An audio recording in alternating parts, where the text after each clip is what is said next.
Hello, welcome to the show. I am so sorry for being late.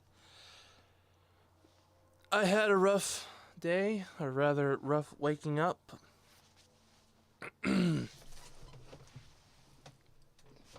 Got home pretty late, had to get clean. After that, it was just a matter of trying to get to sleep, and I got to sleep at about like 10. For a 3 o'clock stream, I'd normally have to go to sleep at about 6 for an appropriate amount of sleep, and I did not get to do that. So unfortunately, I am dead tired, and I hope that doesn't reflect because all of my topics are sporadic and not very coherent or cohesive in a particularly kind of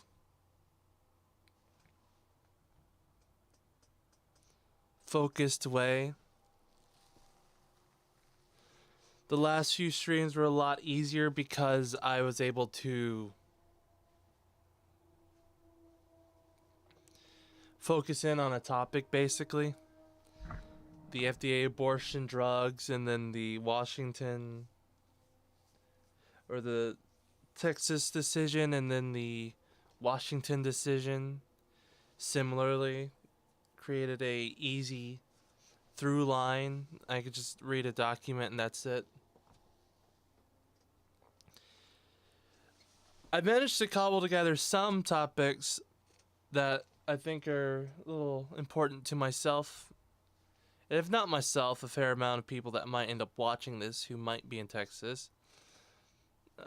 Decisions here and there, some things to do with Fort Worth, some things to do with not Fort Worth. Good God.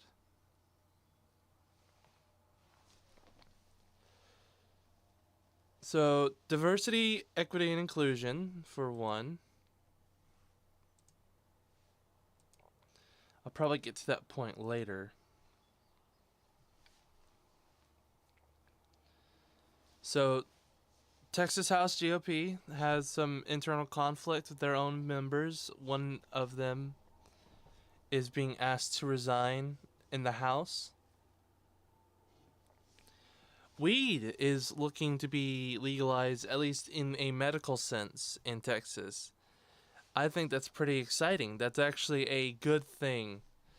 It'll hopefully lead to the total legalization of it. That's my hope.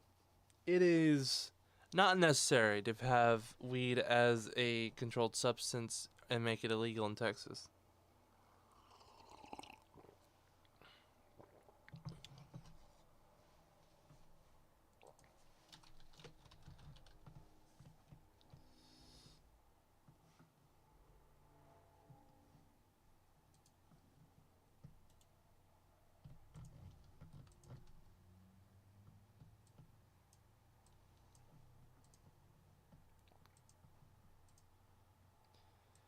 Just gonna share this link out to as many people as I can.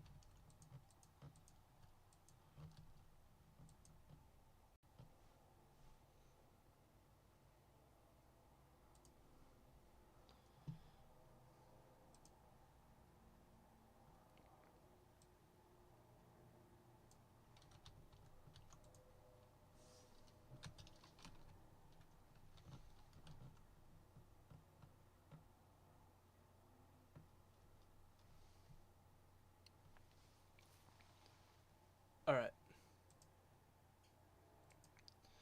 Sorry about the silences. I try to not do that much.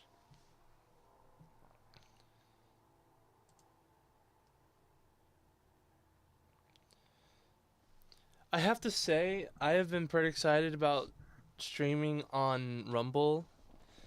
The amount of views I get on here are a lot more than I would get on YouTube. The metrics are a lot better than what I would get on YouTube. I think I might need to include YouTube on these links because it's not the only place it's not the only place I stream. And it would be better to have it on Rumble just in case want some crossplay.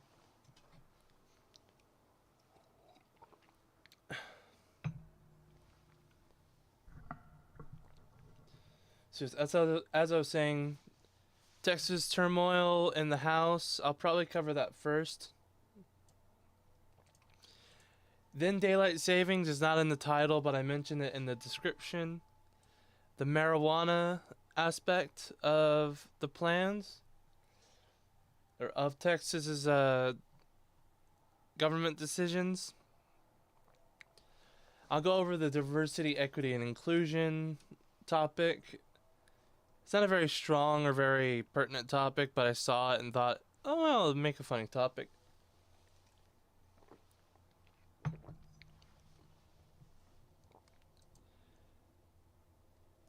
After that, like the title says, Walmart are closing shops in Chicago for reasons.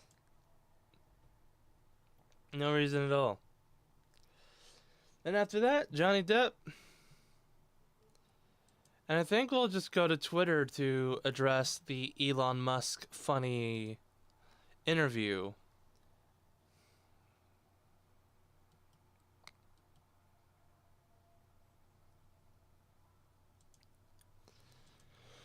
Just closing out some unnecessary tabs.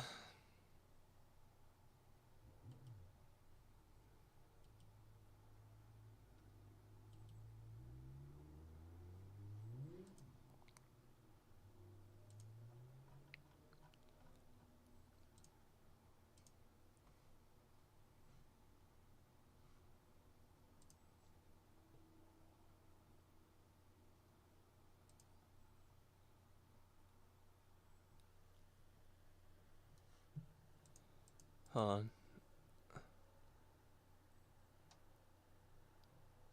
Oh.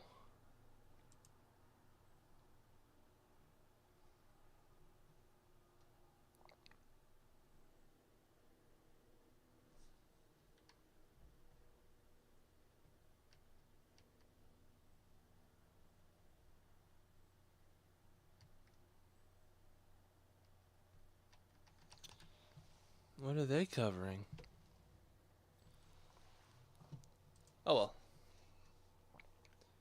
Sorry about the silence. I was just trying to figure out what Gosney and Bronca were doing.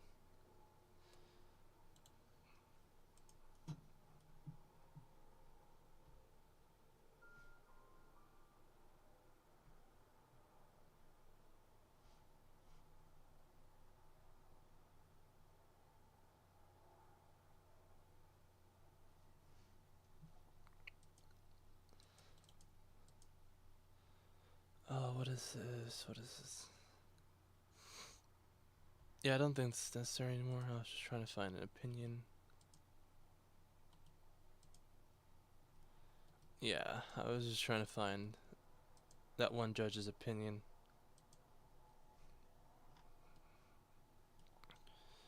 School choice bibliography, that was for the voucher topic.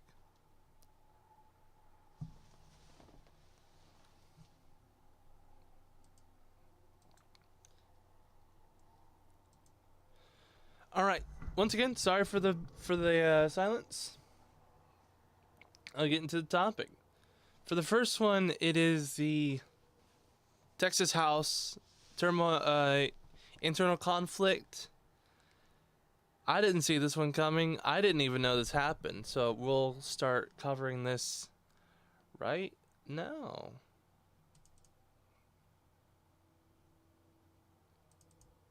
What the shit?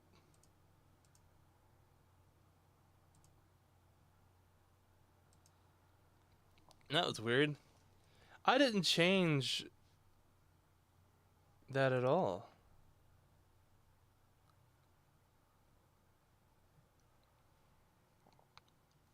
Oh well, it's here.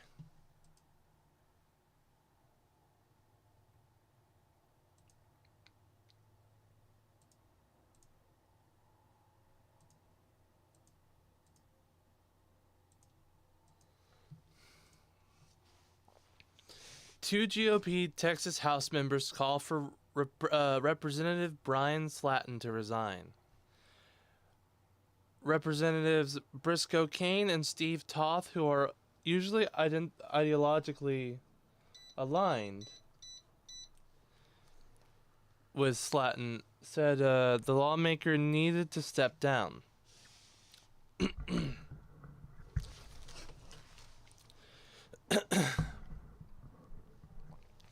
Two state lawmakers have called for the resignation of Representative Brian Slatton, Republican Royce City, after the Texas Tribune reported that he was being investigated following allegations of an inappropriate relationship with a Capitol intern.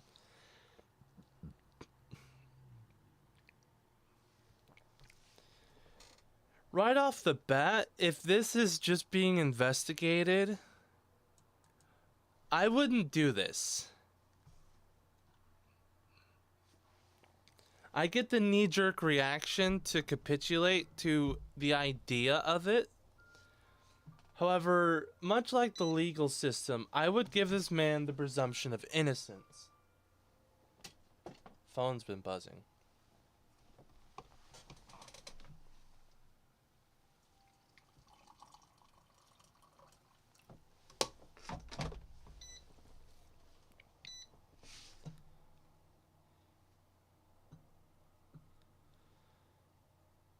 I don't know why Texas lawmakers are so gung-ho to throw people under the bus. Maybe step up and defend your fellow lawmakers if they have an allegation right off the bat. I'd rather stand with a friend or with a colleague and be wrong than throw them under the bus and be wrong.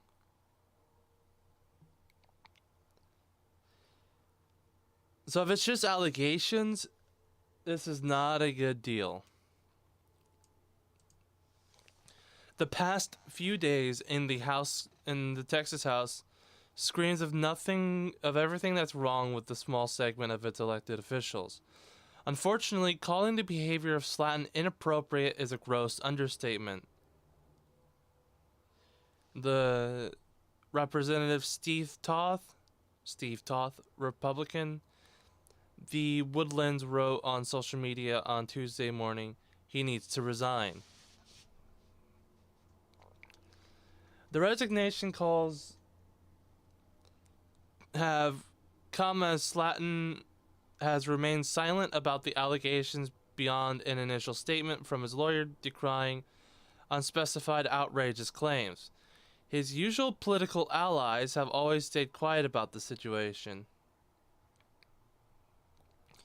Meanwhile, the intern who has retained a lawyer, Julie Springer in Austin, who specializes in employment law. Springer confirmed Tuesday she was representing the intern but declined to comment further. Toth added in an interview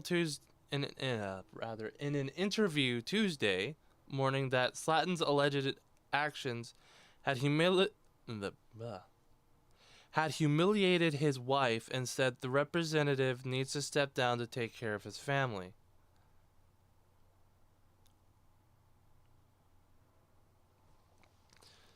Toth, a staunch social conservative, usually ideologically aligned with Slatton, is the second lawmaker. Oh, right, it's a continuing statement.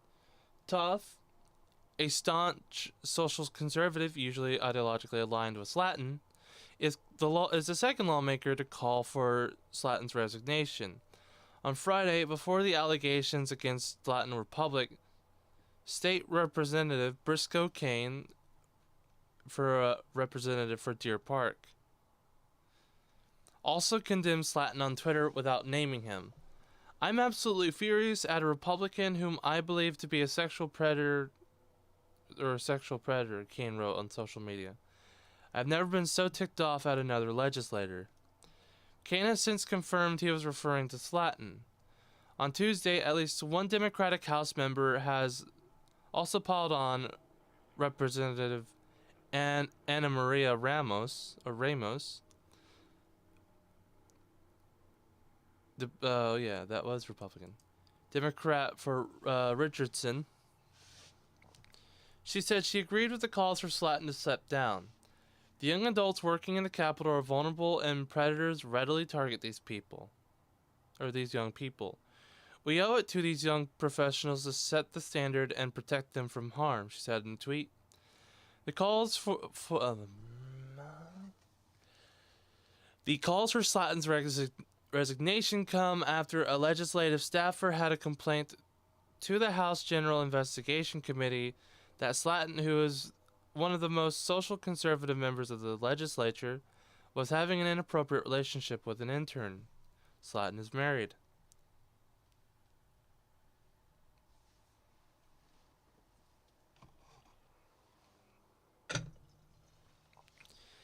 An attorney for Slatton on Monday called the allegations against him in the complaint outrageous and false. He did not immediately respond to the requests for comment Tuesday about the calls for his investigation. The complaint said Slatton had invited the intern to his Austin condo after 10 p.m. March 31st. The account was corroborated to the Tribune by a person with direct knowledge to the matter who works in the state capitol. The source said Slatton drank alcohol with the intern who was under 21. Yeah, but is the intern under... Oh, wait, yeah. Who drank... Okay, I can see that.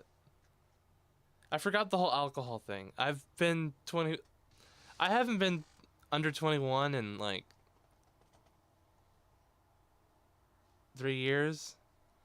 So I completely forgot about the limitations on that. Almost completely forgot about it.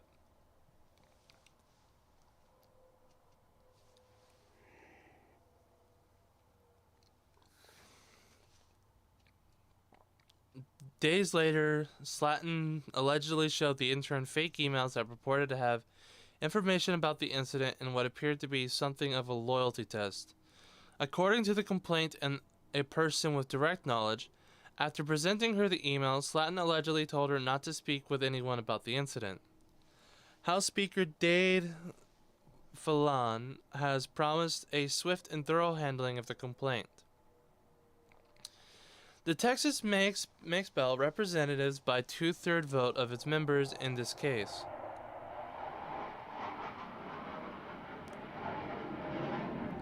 Sorry, there's a plane going overhead.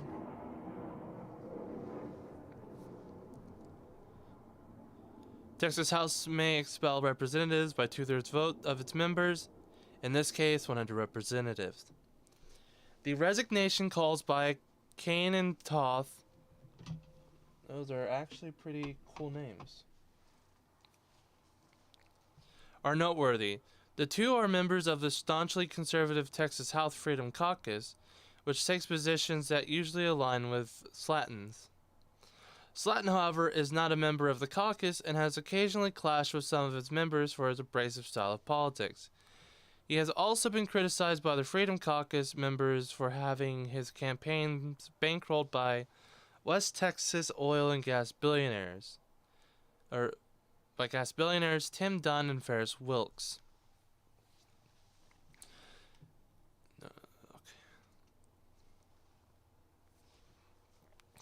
The two are among the biggest donors to some of the most socially conservative lawmakers in the legislature, who are often criticized as their proxies in a culture war in Austin. They have been known to fund far-right opponents to candidates who vote against their political interests.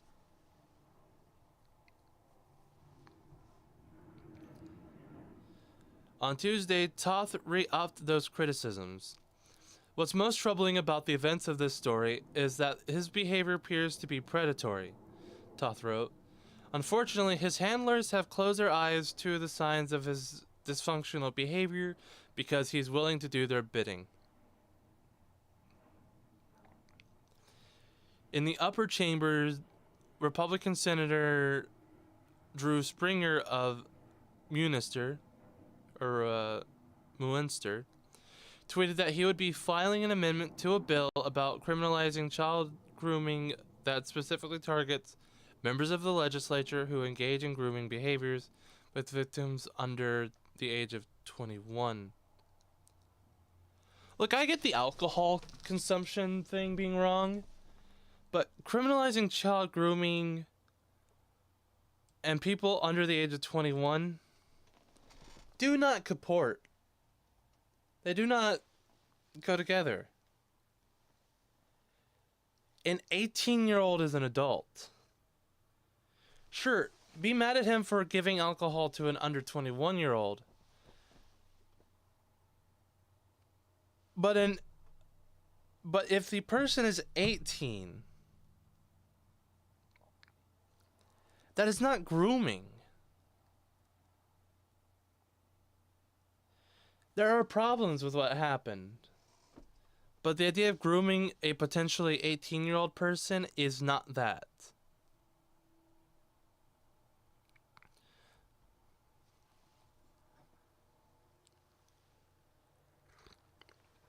The bill is eligible for consideration in the Senate on Wednesday.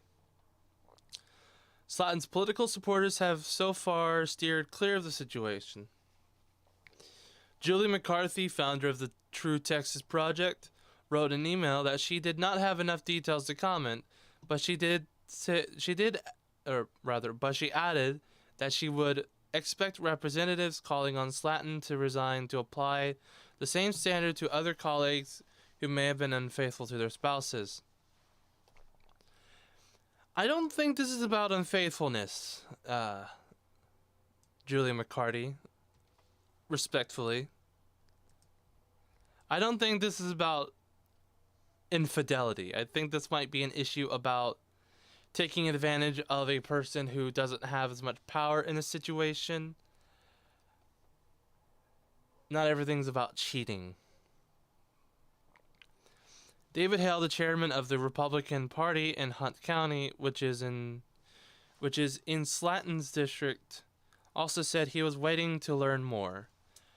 My understanding is that there is an investigation underway, Hale said in an email. I am hopeful that we will know the truth soon. Please keep all involved in your prayers. Zach Despart, Patrick Zvitek, and Renz Downey contributed to the story.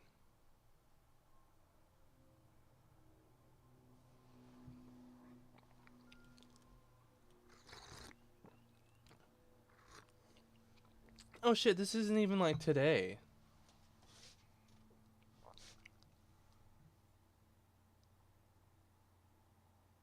Alright, it's just my tweet. House GOP Slatton.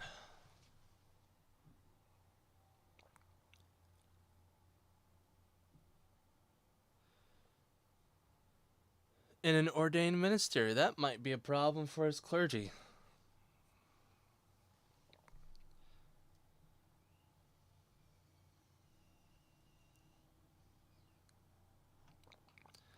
Look, if the intern is under 18, then fine. The criminalization of child grooming thing from the Senate actually applies, and this is actually pretty wrong. Of course, this is just an allegation. There's one person that corroborates it, but that person's not referenced. There is no transparency to the reporting of the story outside of the Republican did something wrong. Of course, you got to balance between the fact that Slatton has 2 GOP representatives calling against him, which might have some weight.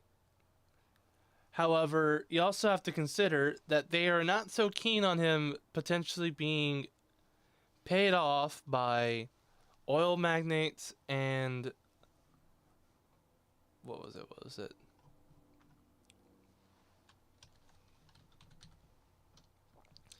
Oil and gas billionaires. These two, Tim Dunn and Ferris Wilks. I don't know how strong that divide between political rivalry and different opinions are. However, there's a lot of factors that go into this that I don't think I'm ready to just jump on this.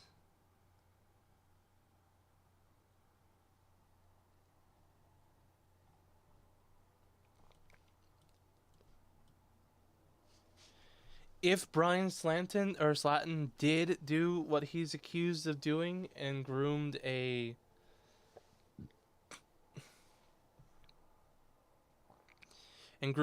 under 18-year-old intern for the legislature, then he goes to the wall. He needs to go right away, immediately, to a place unhospitable to him. He needs Jesus more than probably anybody else.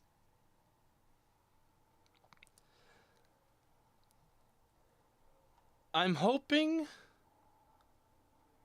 for the sake of him, he's innocent.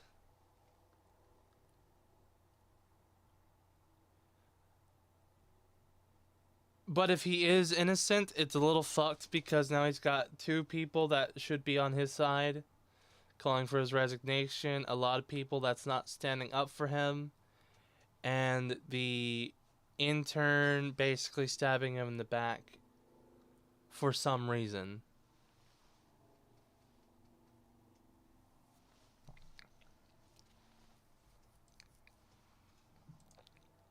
It's not a good situation to be in. I will say that.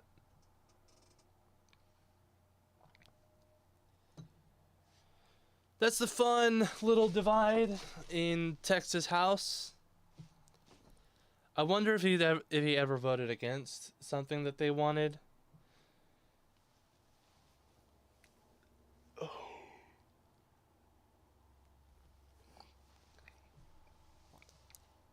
Like I said, I'm not sure about the political differences, rivalries, and divide between these two people, or this person and the two people that are calling against him and the intern.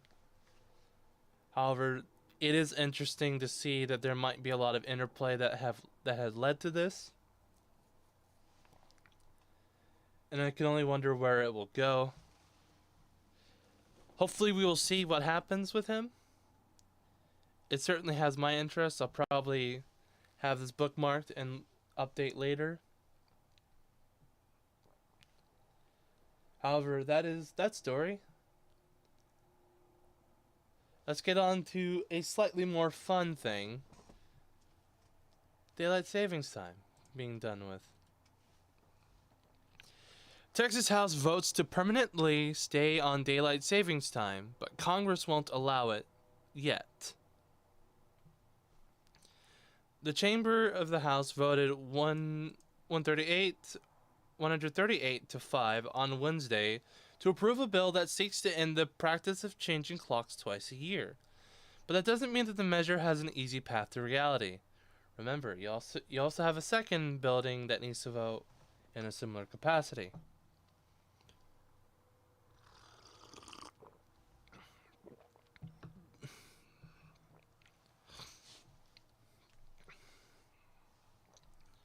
Texas House has taken sides in one of America's most polarizing debates. Whether to continue changing clocks twice a year, ditch daylight savings time altogether, or stick with daylight permanently, or with later daylight permanently. I didn't realize this divide would have been so strong until I read this out to my twin right before I went to sleep. And he was basically very adamant. No, we gotta go back to before daylight savings time. We gotta make it right. And it's like, holy shit, it's just a time change. Daylight comes quicker. You wake up with more sun, I guess. The representatives' overwhelming verdict stay on daylight savings time moving forward. The chamber voted yes, as I said before, to approve House Bill 1422, from Representative Will Metcalf. That's a fancy name. Republican for Conroe.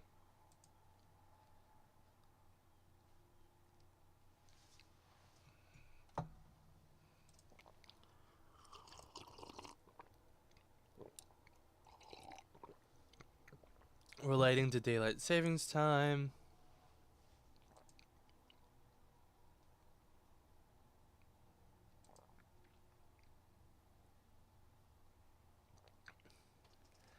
Bill to be entitled Relating to Daylight Saving Time, be enacted by this legislature of the state of Texas, Section 1, Section 312.016, Government Code is amended by adding subsection D, read as follows. This state, acting as authorized under federal law, shall observe daylight saving time year-round. This section applies to both the portion of the state using Central Standard Time as the official standard time and portion of the state using Mountain Standard Time as the official standard time.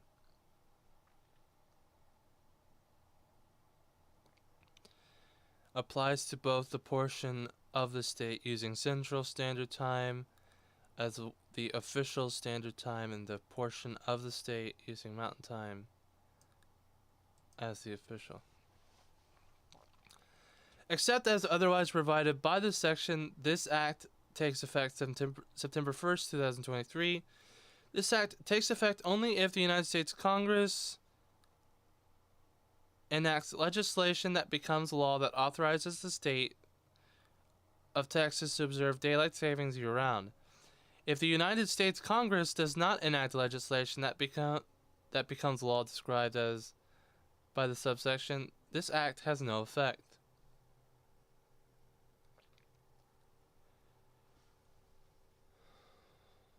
I was misled. I was very much misled.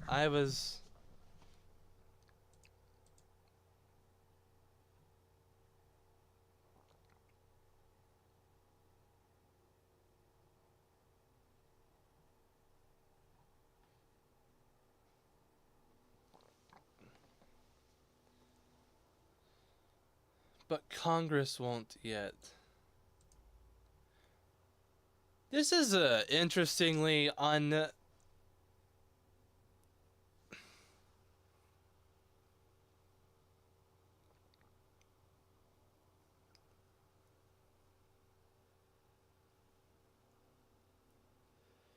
think we could just say no. Also, that has me curious about something. United States, UNS, time zone map.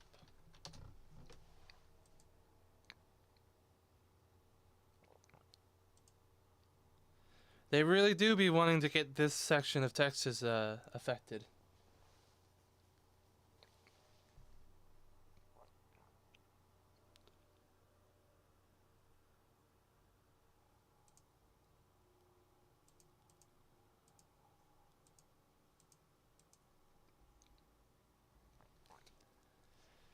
I don't care which one we go with. I just don't want to keep changing time every time.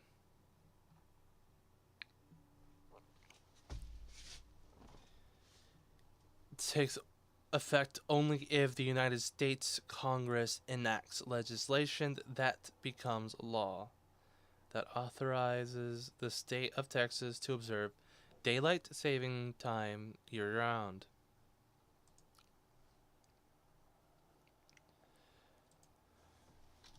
Who has authority to establish time?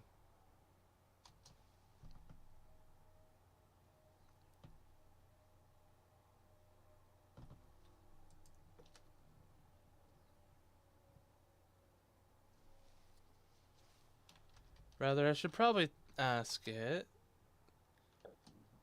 History of daylight savings time.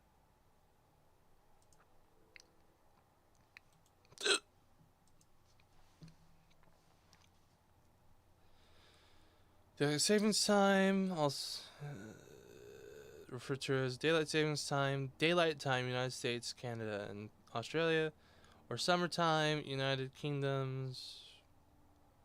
Practice of advancing clock typically by 1 hour during warmer months so that darkness falls at a later clock time. The typical implementations of DST is to set the clocks forward by 1 hour, either the late of winter or spring forward, and set the clock back 1 hour in the fall to return to standard time. As a result, there's one 23-hour day in early spring and one 25-hour day in the middle of autumn.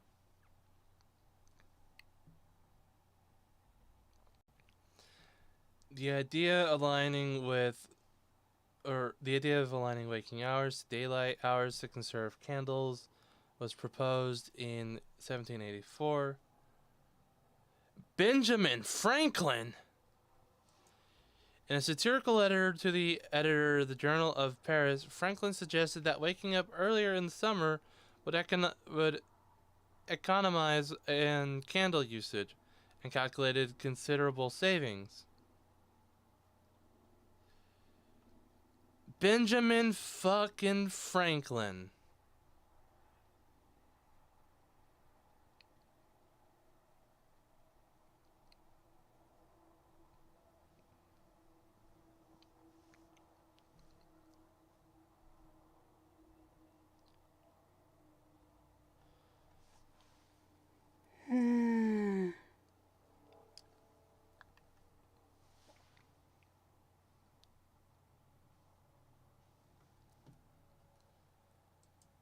Well, shit. Getting back to the article. The antiquated practice of springing forward and falling back, changing our clocks twice a year, is frustrating to many Texans, Metcalf said ahead of a vote that gave bill initial approval on Tuesday. I believe we should stick to a time without switching twice a year. Representative Terry Canales, a Democrat for Edinburgh, asked if the House could vote on who likes which variation of time before voting on the bill, which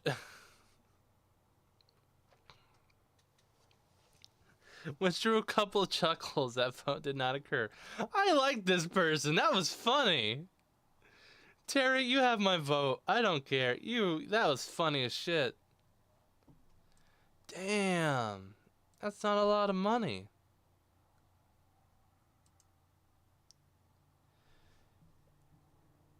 Oh, fuck. Hold on. I want to calculate this out.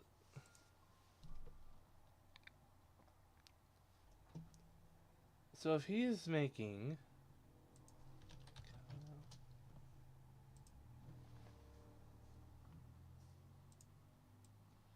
$7,200 a year, or for 2 years of service, divided by 24.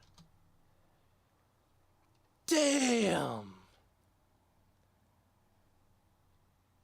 Damn! He only makes $300 a month using this job.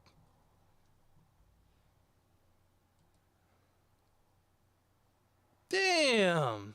That is rough.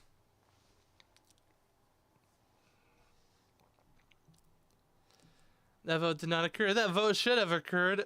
Not gonna lie, if you're gonna set the time permanently to one direction or the other, I feel like you should have a vote establishing which side people want to take. The idea is far from becoming reality. Once the bill gets a final House vote, it still has to clear the Senate. And even if signed by law, Governor Greg Abbott, who said in social media post, "I strongly support this," the measure would still require an okay from Congress. Just say we don't want to observe it anymore. Arizona does it. Follow their lead. What in the shit? We don't need the federal law. Okay, I should probably not say this before I read the article. Federal laws let states exempt themselves from observing daylight savings time, meaning they remain on standard time year-round, if they pass state laws doing so. But states do not have the power to permanently observe daylight savings time, like the Texas House wants. Oh. Then just undo daylight savings time.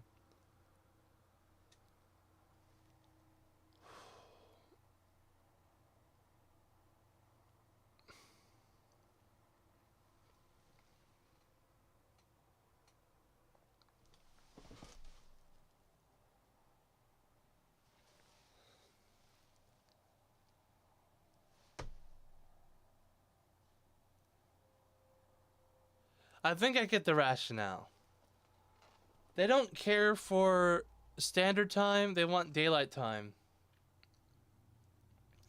Because they don't have to worry about the whole purpose of daylight savings for the later point of time. So rather than doing it for summer, it will be for winter, which would mean invariably that the winters would have shorter days and summer times would have basically standardized days.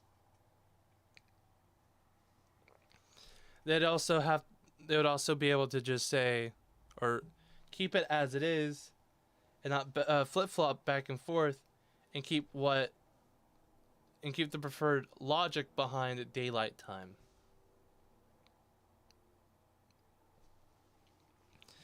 That's the federal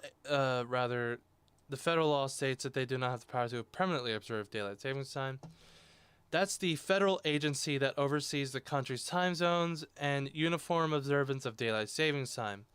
Hawaii, American Samoa, Guam, Northern Mariana Islands, Puerto Rico, the Virgin Islands, and most of Arizona do not observe daylight saving time according to the Transportation Department. If House Bill 1422 were to become law, Texas would join 19 states that have enacted a past measure for year-round observation of daylight savings time. According to tally from research group National Conference of State Legislature, still the law cannot go into effect, as House Bill 1422 notes, unless Congress enacts a law granting states that the authority to observe daylight saving time all the time. Republican U.S. Senator Marco Rubio of Florida introduced a federal bill last month that seeks to do just that. Just go back to fucking standard time. It's not that hard.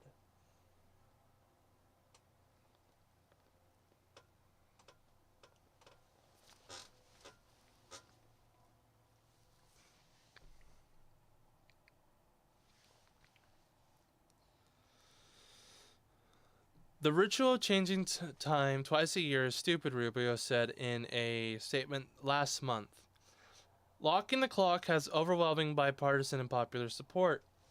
Just pick a time and stay there. Do the easier option. House Bill 1422 is among at least 18 bills that have been filed at this season concerning Texas time and daylight savings. Some of the proposals are similar to 1422. Others would let voters decide the time of day through a referendum.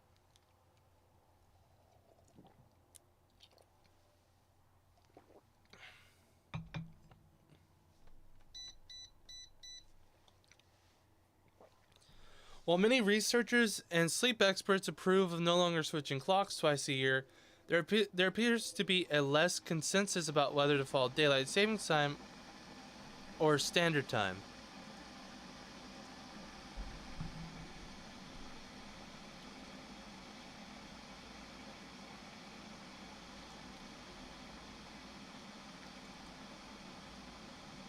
Fucking hell. American Sleep or the American Academy of Sleep Medicine, for instance, supports eliminating seasonal time changes and has found that permanently switching to daylight saving time could increase mood disorders and motor vehicle crashes.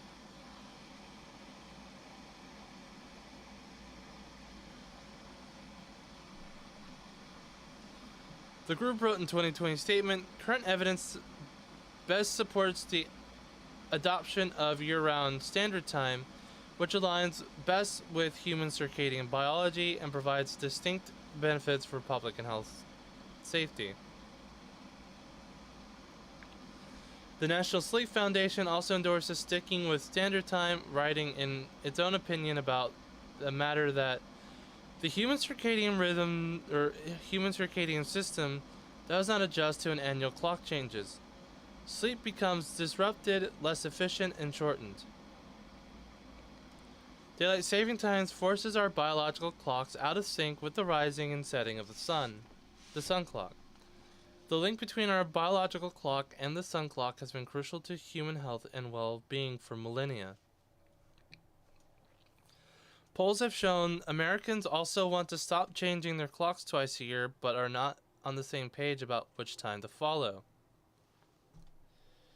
Disclosure: Medical Conference, a state legislator, has been a financial supporter of Texas. And that's that. Holy shit.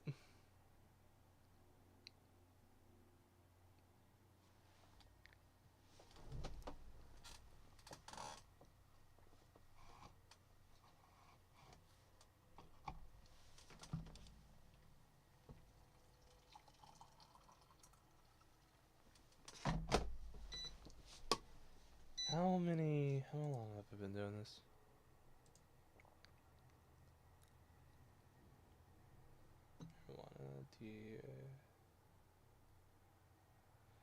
Alright, since I finished this topic, it's kind of approaching an hour. I'm gonna go ahead and do my shill.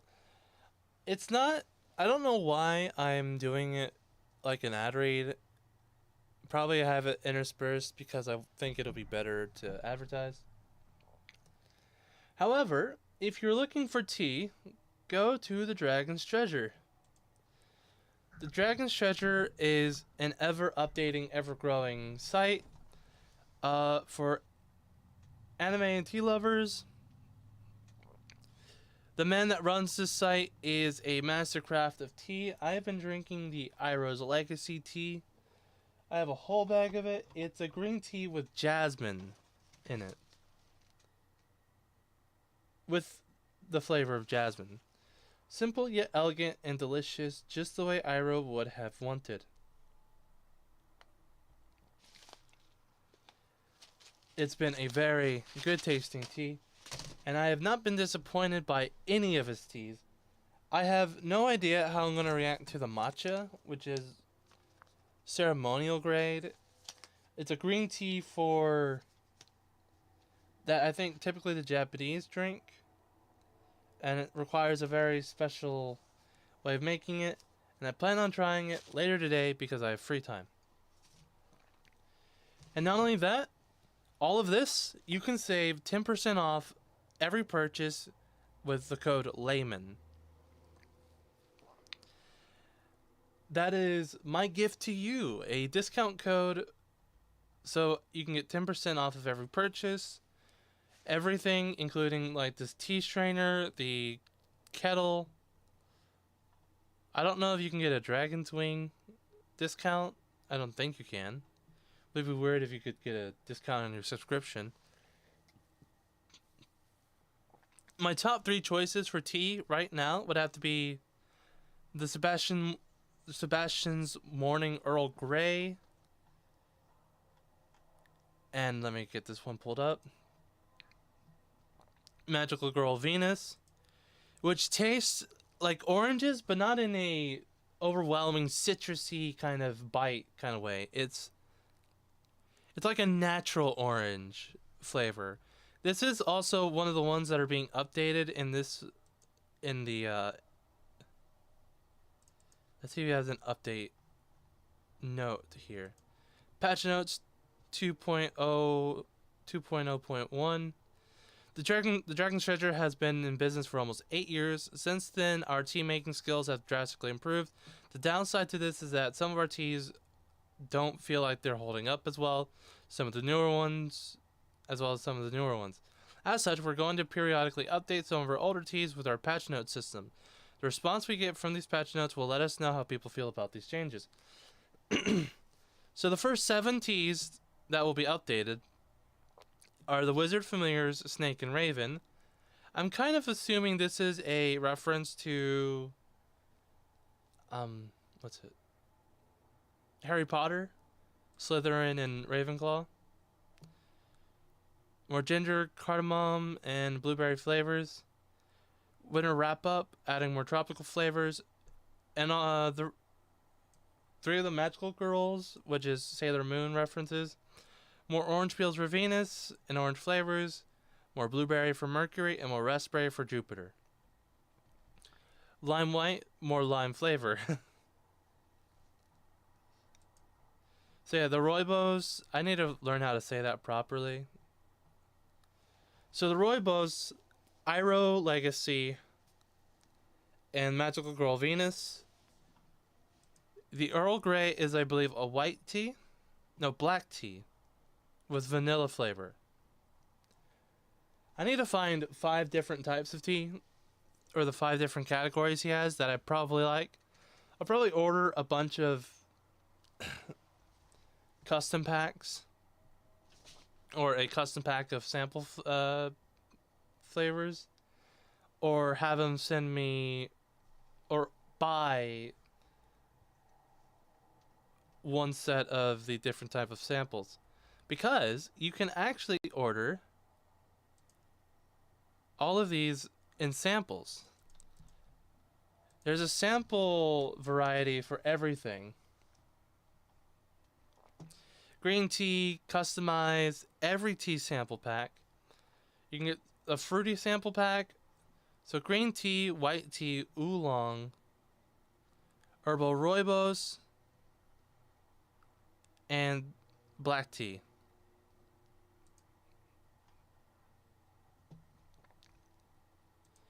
You get to sample whatever you want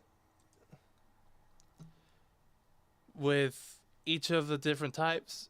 Just remember the categories are white, green, oolong, black, and herbal teas.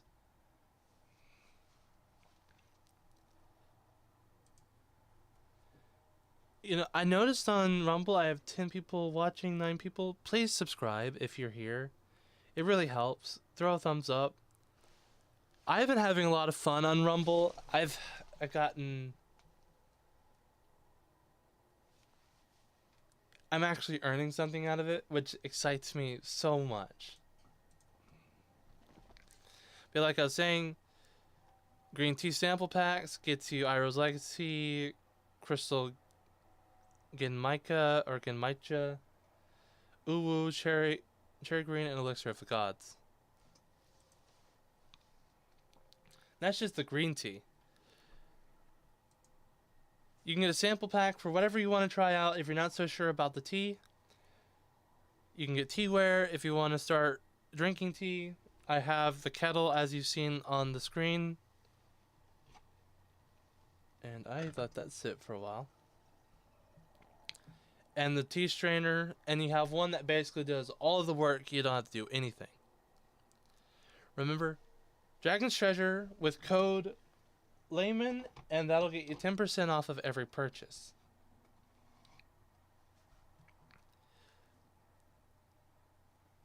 And with that, we're going back to the topics. And moving away from daylight savings time, we're going to go to the weed topic. I saw this and I was vastly excited by it. Expanded access to medical marijuana gains traction as Texas House passes bill. The bipartisan legislation in expansion on the state's 2015 compassionate use law, which has allowed a growing number of patients to legally use cannabis to treat debilitating symptoms of conditions such as epilepsy, autism, cancer, and PTSD. I'm going to send this to my friends who might be very, very interested in this.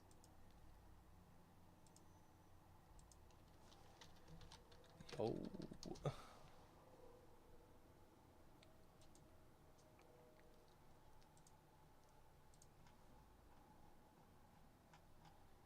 Going to go find my link again, and resend it.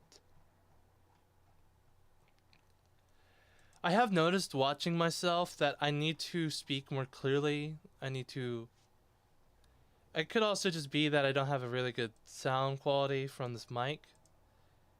And if that is the case, I plan on getting a better one sometime later down the line. So that way this product that I want to produce for you guys is better and better.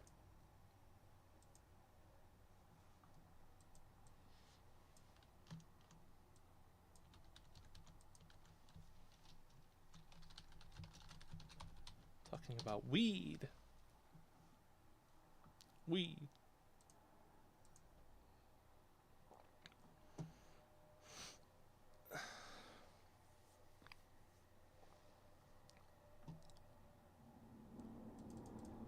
Wait a minute. What do autisms get to have weed? What the fuck?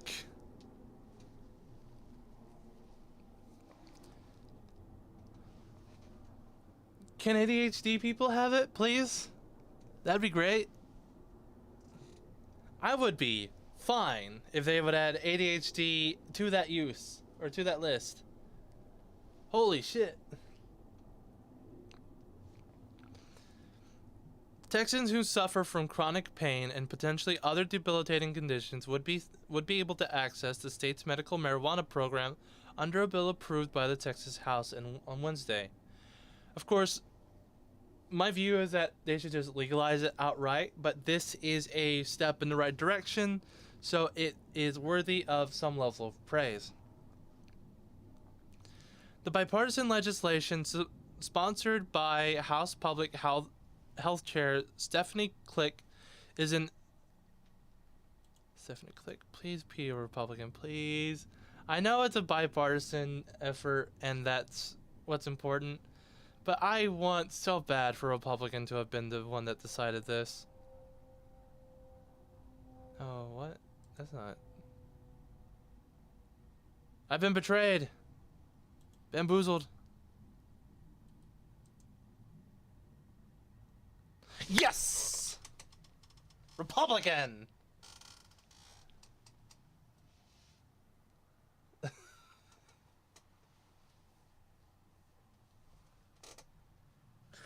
I'm sorry, that was such a weird way to react to that. It's so stupid and unfounded. She's from Fort Worth! Yes!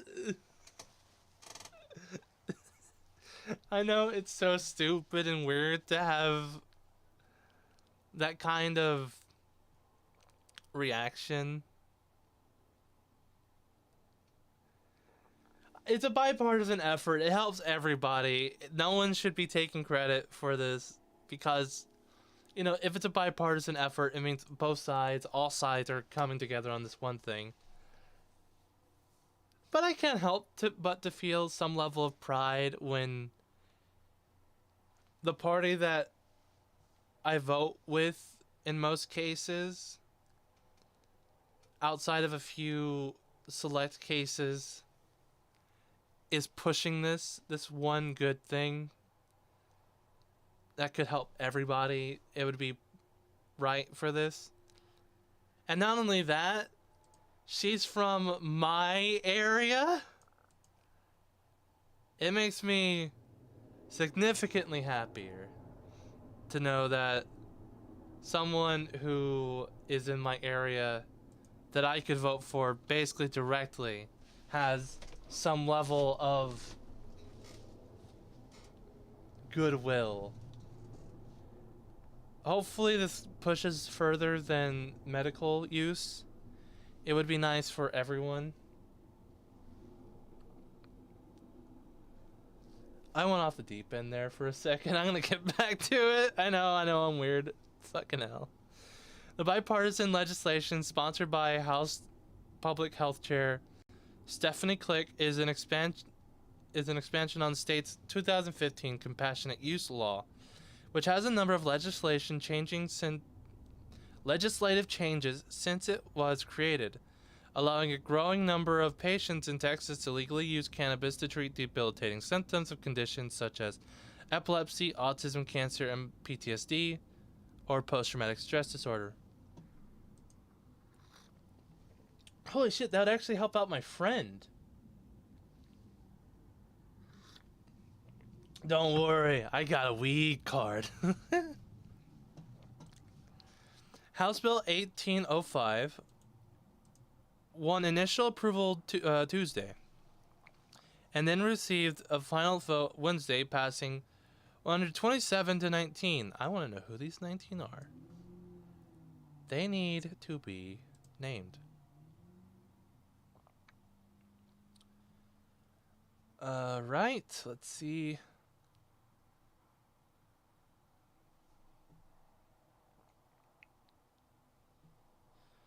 Subject, revising junior college funding. This, what?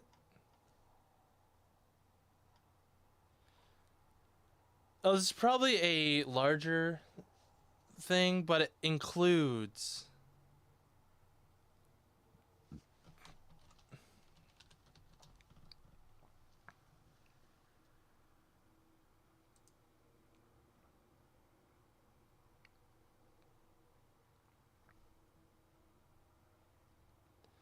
authorizing medical use of low THC cannabis for certain conditions.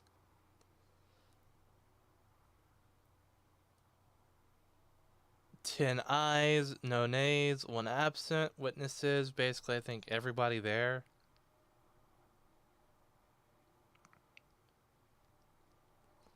Against, registered but did not certify, Cindy Castilla, Texas Eagle Forum. CSHB 1805 would revise the definition of low THC cannabis from containing not more than 1% by weight of THC to containing not more than 10 milligrams THC in each dosage. So you can get you could get 10 milligrams of THC if this passes. The bill would expand the condition for which a physician could prescribe low THC cannabis to include a condition causing chronic pain for which a physician would otherwise prescribe opioids or medical condition designated by rule as debilitating by a Department of State Health Services. This would take effect September 1st. Supporters, I can only assume it would help people who have chronic pains, keep them off of opioids, help the opioid crisis. THC is not nearly as addictive on a chemical level, but it could be addictive on the... This might be a naysayer thing, but it could be addictive on a personality level. I'm interested on the critics. Could allow for psychoactive amount of cannabis to be prescribed to patients. Psychoactive.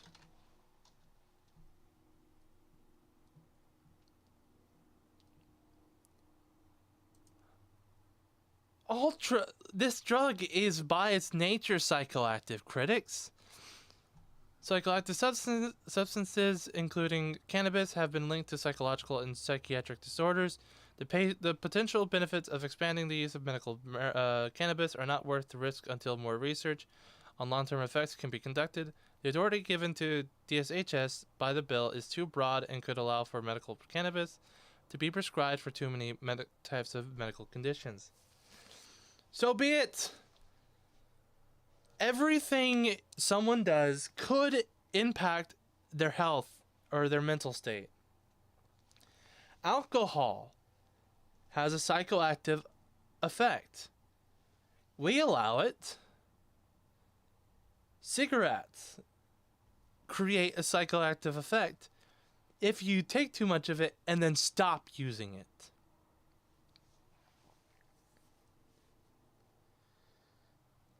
It's the moderation that is needed. And besides, we should just be allowing it regardless.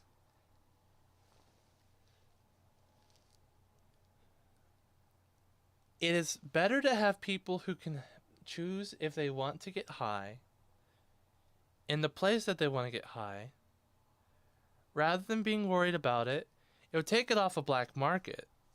It would make it so you don't have to worry about police coming after you because you got a joint. If it's 10 milligrams or less. You could also just take a gummy. It doesn't affect right away. The benefits here vastly outweigh the detriments. The studies are everywhere. Just go to California and look at the active people, the actual people who contribute to the society, and how it has helped them.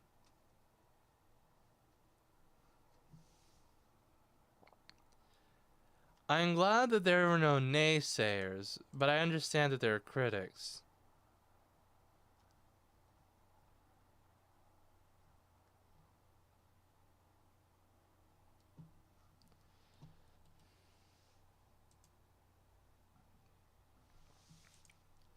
The bill would allow doctors to prescribe 10 milligrams doses of cannabis for chronic pain cases that might normally call for an opioid pain management prescription, which is a better alternative because it's better for weed use to be more prevalent than opioid, which has detrimental depressive effects. Narcan is how you treat an opioid overdose.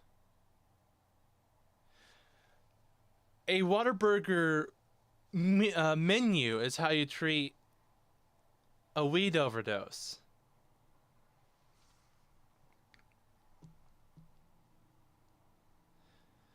And for some of you guys who are not in Texas, Whataburger is a Texas exclusive place. And it is basically better than In-N-Out's. I will take no substitutes. I will hear no contravailing opinions. My word is law on this. Accept it. The bill would allow doctors to prescribe 10 milligrams for cases of pain management as opposed to opioids. Some conditions that could cause such pain, which would include Crohn's disease and rheumatoid arthritis. The bill also authorizes the Texas Department of State Health Services to further expand the list of conditions that it could be used for in the future, without needing to change state law anymore.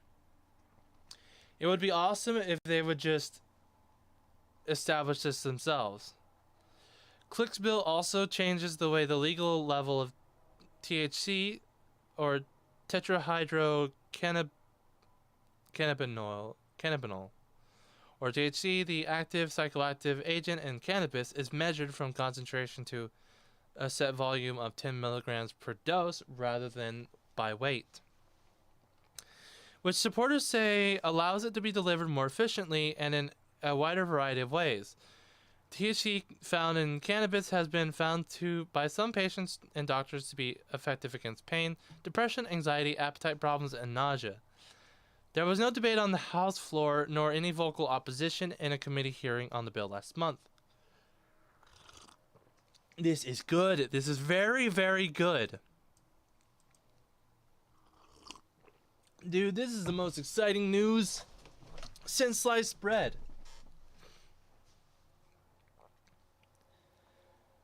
If you're in Texas, get in touch with your senators. Tell them that this needs to go through right away. I am going to contact my senators in Texas and tell them that this is good. I would argue that it needs to be further expanded, but this is a good step in the right direction, like I said before. As research has expanded in the area of low THC medical marijuana, currently delivered to patients in mostly tincture oils and gummies, Texas lawmakers have been in favor of expanding access to the program, Click says. My intent then and still is to have a truly medical program that follows the scientific data, said Click, Republican Fort Worth, who sponsored the legislation creating the original program.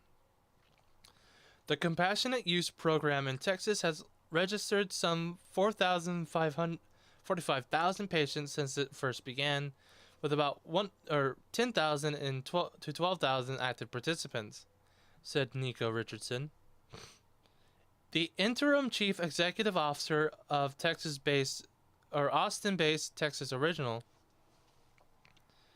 or rather, okay. So it reads like this. The Compassionate Use program in Texas has registered some 45,000 patients since it first began, with about 10,000 to 12,000 active participants, said Nico Richardson, the interim chief executive officer of Austin-based Texas Original, the state's largest medical cannabis provider. This is such a run-on sentence. By comparison, a similar but much more inclusive program in Florida has about 700,000 people currently enrolled in the program. That is fascinating.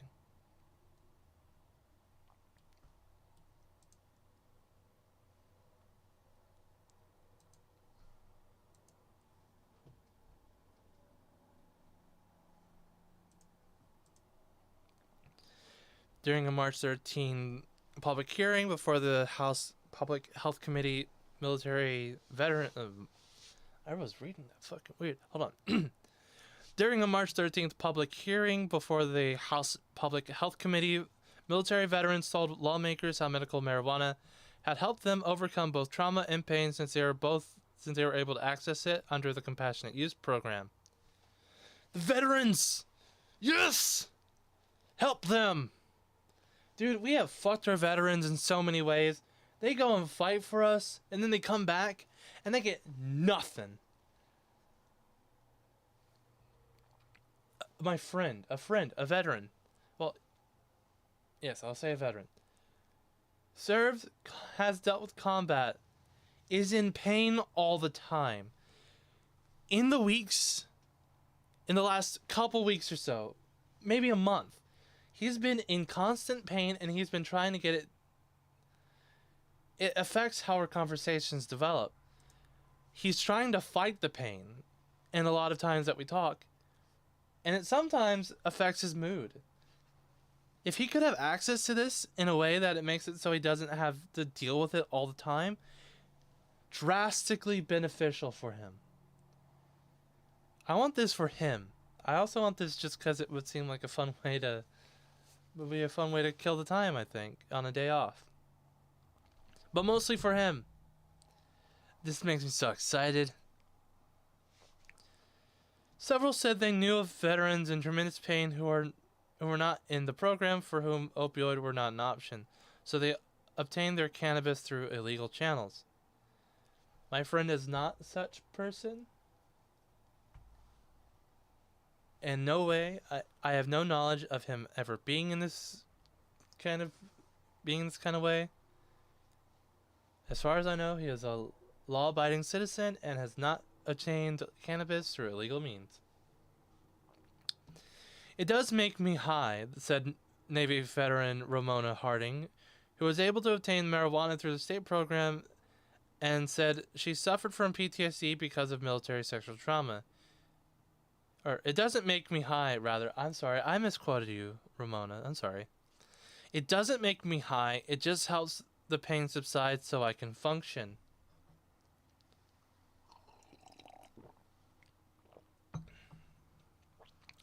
Click's bill passed out of her committee in mid-March on a vote of 10-0. Yes! Oh yeah, I did read that.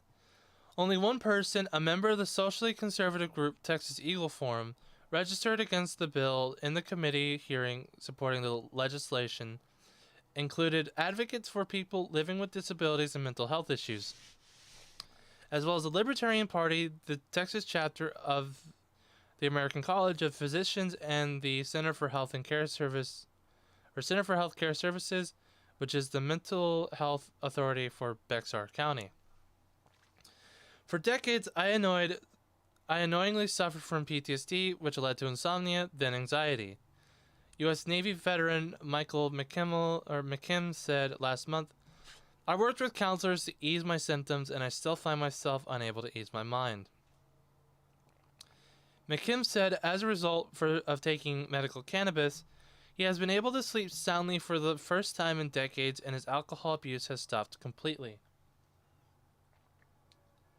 So many problems go away if people in pain could just forget their pain in a less debilitating way. For some, alcohol is the answer. In a weird way, it helps clear their mind, it helps numb their senses. It also has the detrimental effects of making you uninhibited. It has different effects. Weed has similarly different effects, but it seems to have a mostly generally across the board help for everybody. I knew of a story, I don't know how well founded it was, where someone had an uncle who had debilitating tooth pain. He was also a raging alcoholic. He would drink until he was basically an abrasive person, but never to a point of being dangerous. He went to go get his teeth removed that were causing pain. For some reason, the dentist wouldn't remove all of them and would only remove some of them. One day, he went and removed all of his teeth to get implants. And the story would conclude that he would no longer drink after that and became a much happier man. A lot of people just want to resolve their pain. This will help significantly. Look, even if we don't get to the point where the weed access is generally across the board, everyone can have it, the people who need it should be able to have access to it. For my friend, maybe even me in the future, maybe even some of you guys in the future in Texas, it's a good approach. I'm truly fortunate to have access to legal quality medical cannabis, which has ultimately been a key to bettering my life, he added. Chase Bearden, Deputy Executive Director of Coalition of Texas with Disabilities and Directors of Policy and Advocacy for Texas Patients, first credits the Compassionate Use Program for getting him off opioids. I was on hydrocodone opioids for over a decade while I was up here working, constantly in pain, he said. Being in the program has kept me off those, and I am more than happy to never take those again. Veteran Elizabeth Miller told committee members that she appreciates the proposal in the legislation that would change how THC is measured from 1% of volume to 10% or 10 milligrams per dose, because she has a hard time ingesting the other ingredients in the tinctures and gummies. The change means that patients do not have to ingest large quantities of oils or other non-THC substances in order to make it legal, which Click said would reduce gastrointestinal issues in patients and allow them to more efficiently take the treatment. Currently, the limit on the amount of THC per volume restricts the way medical cannabis can be delivered, mostly in tinctures and edibles that are not always optimal because they can have delays or cause GI discomfort in some patients, among other reasons. Said Jokubas, hey, he's not, the name's not mine entirely as Jacob, but Jokubas. Ziburkus, I believe. A cannabis expert, University of Houston neuroscience professor, and co-founder and CEO of Adendox, a private company focused on cannabis intellectual property development and branding.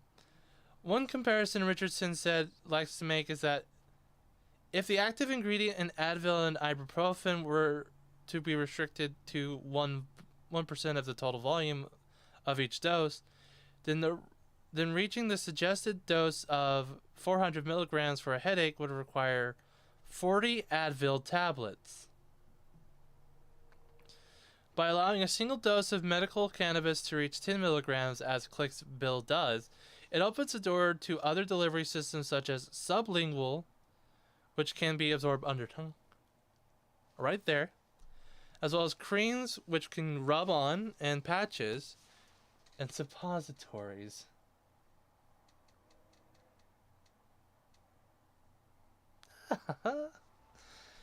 Which makes more sense for the industry, and it's how all other markets it's how all other markets do it, rather. That's what he said. That's what Richardson said. Zaburkas said he also hoped Texas law would eventually open the door to medically approved devices that allow medical cannabis to be inhaled, one of the most efficient ways to ingest THC. Medical marijuana is not prescribed as a smokable substance mainly because doctors don't recommend burning something and inhaling it as a part of a healthy treatment plan, Zaburka said. Texas law prohibits medical marijuana to be prescribed in smokable form, as one might do recreationally in a joint. When we talk about inhalation, one has to keep in mind that we do not want folks that are medically being treated to smoke or burn anything, Zaburka said. However, there are very clever devices that have been developed around the world, and these devices allow for heated or even unheated delivery of cannabinoid inhalation. Some way of doing this is, so in albuterol treatment, you can use a humidifier or a mask which will deliver it to you. I'm guessing the idea is if you take the THC and you break it down into a 10 milligram dose, you could put it in something that could go into a CPAP machine or a nebulizing mask. So you put the nebulizer on, and it'll pump air or vapors into your face for you to inhale, which will have the dosage of whatever you put in it. So you have a mask and you have a little thing on the bottom. You put the dose in the bottom, you turn the air on, you let it float, you put it on, and then you start inhaling the dose as you need. This would make it more effective to take, and it would be a proper medical treatment. I'm so glad it chose this topic. My EMS practice, or not my EMS practice, but my EMS learning and training has paid off. Nebulizing solutions would help out significantly because it's not burned, and it's a very certain circumstance in which you would use a nebulizer. It's not for everybody. Plus, it would, at least for this program, it would have the added effect of making it so a clear distinction between a nebulizer or some kind of mask medical delivery system versus just straight out smoking a joint.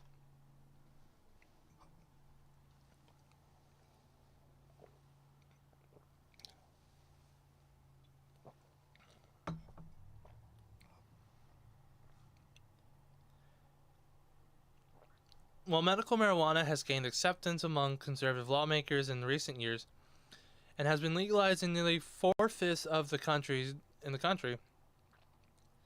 social conservatives who still hold powerful sway in Texas GOP circles have made the movement go a bit slower in the state. Much of the resistance to the idea of marijuana as a party drug, not as a medical product that can be used as a treat, can be used to treat real conditions, some lawmakers said. And to those people, to the Texas GOP that are against it being a party drug, are retarded. Even if you did have it as a party drug, the detrimental effects of being high is that the room smells. Sure, you don't want people driving on this stuff if it's to, except for the people that take it for the medical use who make it functional. But if you have marijuana as a party drug, it's a much better drug to have as a party drug than, I would say, meth, cocaine.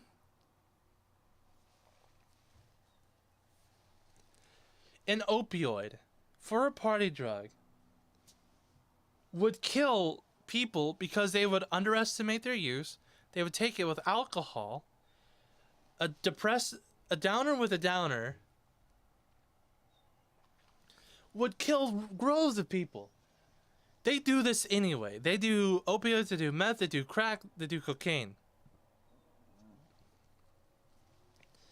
Party people do not care, in most cases, what they use. If you legalize weed for recreational use, a party that would have had it would just now have it legally. And they could get loads of it, as opposed to pound or however much of the other drugs that they would take for it. It only has benefits. I should say it has an overwhelming majority of benefits as opposed to detriments. It is worth putting the effort to making it, even if it were a party drug. I would rather 20 people at a party get high or so high that they have to go to sleep than take so many other more detrimental drugs like meth, cocaine, crack, I guess LSD. Because then they wouldn't die that night from an overdose. They would just get high, maybe eat too much food, throw up because they ate too much food, and go to sleep. I'm sure you could still, the road laws could still apply. You could just not drive while under the influence of marijuana. The medical use people use it to function, so it's not an under the influence thing. It's not an intoxication there. It's just a return to normal function. State Representative Tony Tinderholt, an Arlington Republican, said, "The fact that medical marijuana is correctly and would still be delivered in an edible in gummies instead of smoked in a joint will make it easier for him to explain his support to his conservative district." Hand them to me, Chief. I can give it to them. I will give it to them in a way that that can help them understand. I will give them an explanation that can be taken in suppository form. We have to vote with the people in our district, and I've knocked on tens of thousands of doors, and I know that people in my district would struggle with it if I were voting yes to actually smoking marijuana. He said during the hearing, and it's nice to hear that there's a device out there that exists where you can actually get the thing that they would need without just smoking a joint. The Coalition of Texas Disability and University of Houston have been financial supporters of the Texas Tribune, a nonprofit, nonpartisan news organization. Oh, so I guess that note in the last article was just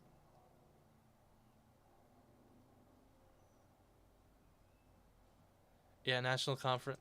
Okay, so this is just a disclosure. Smoke weed every day. I got weirdly passionate about this topic. I don't know why. But it's important to give people the option to take their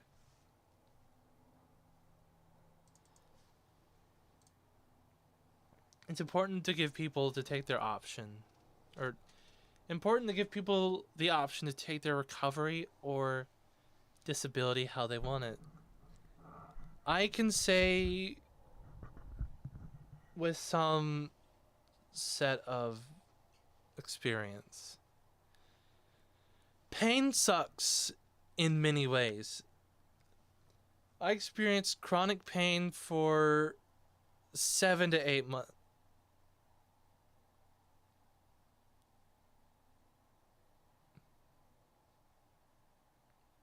What feels like 7 to 8 months.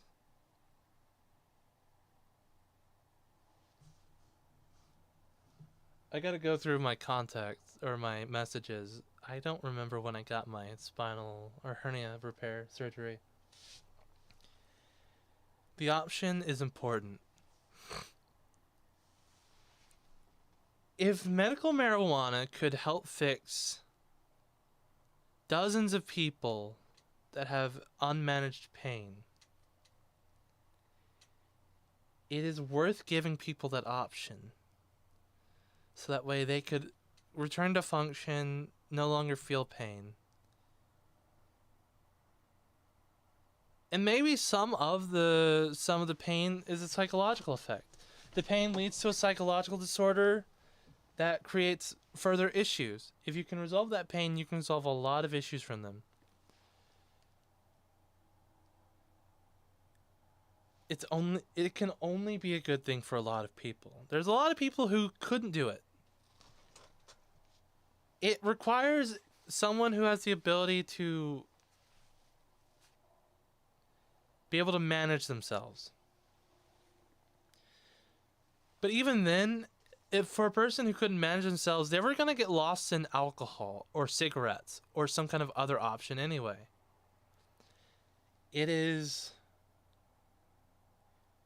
The problem with the idea that this would be used to hurt people or as a vice that people would use without discretion is that it assumes that people are not already doing that.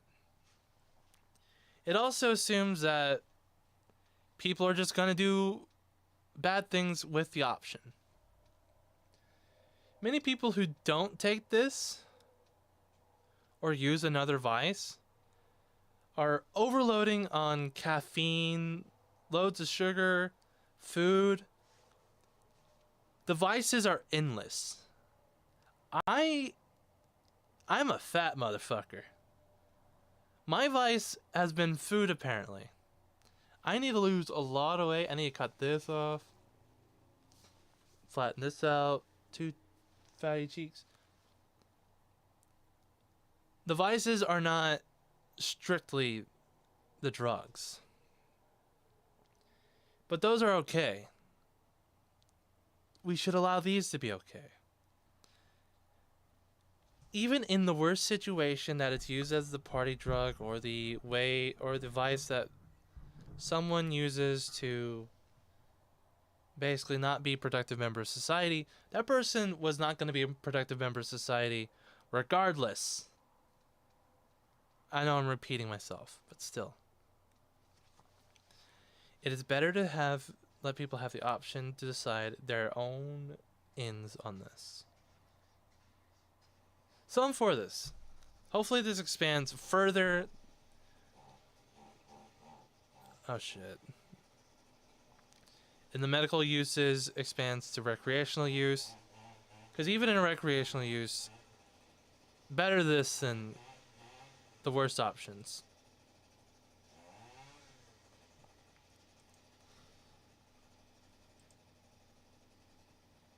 That's the Florida article.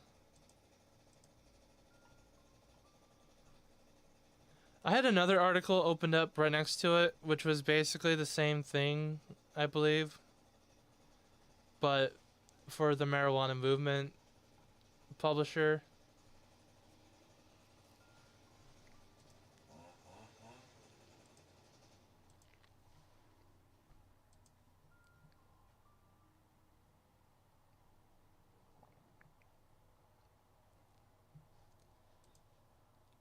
Just give me a moment, sorry. I need to see something and I don't want it to appear on screen.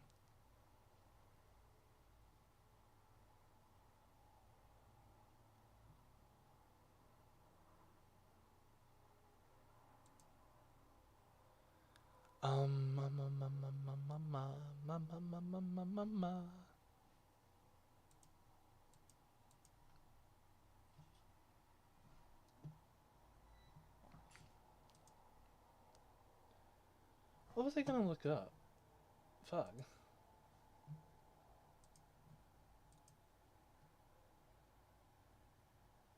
Sorry, I'm kind of slow today. I'm actually surprisingly more spry today than I thought I would be. Yo, holy shit. Oh.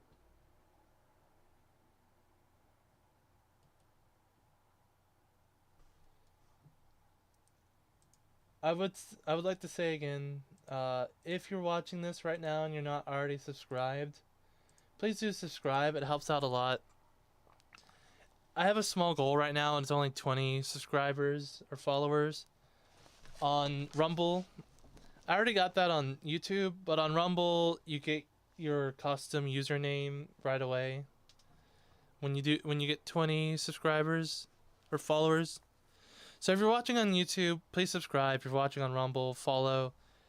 I linked my Twitter, locals, and Rumble. I need to start linking my YouTube as well because I'm now streaming on Rumble. Let that crossplay happen. Let them interact.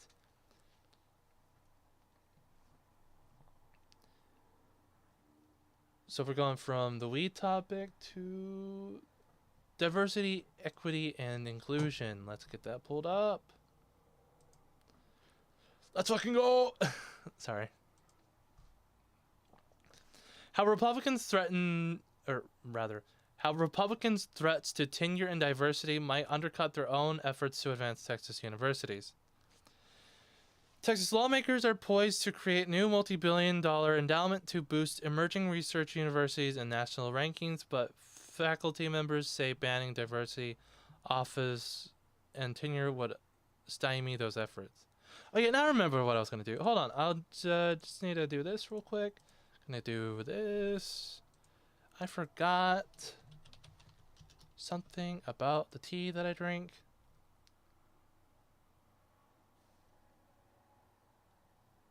Okay, yeah, I can do it one more time.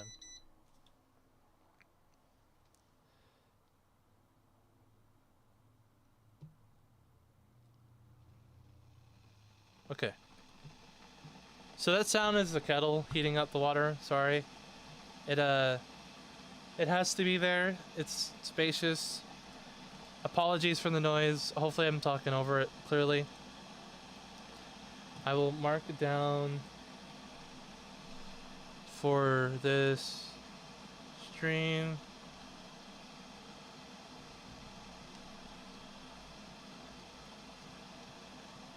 The time so I could figure out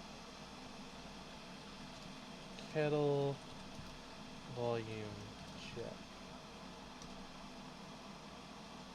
Alright. Alright.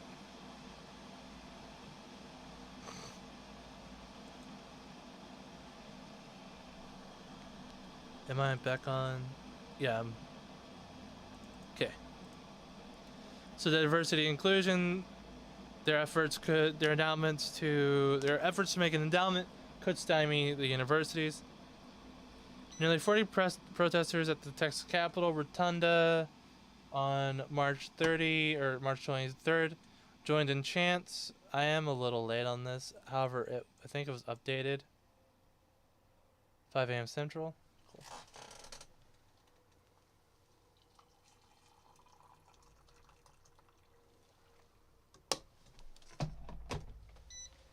.509 or 511. That's when I should pour that out.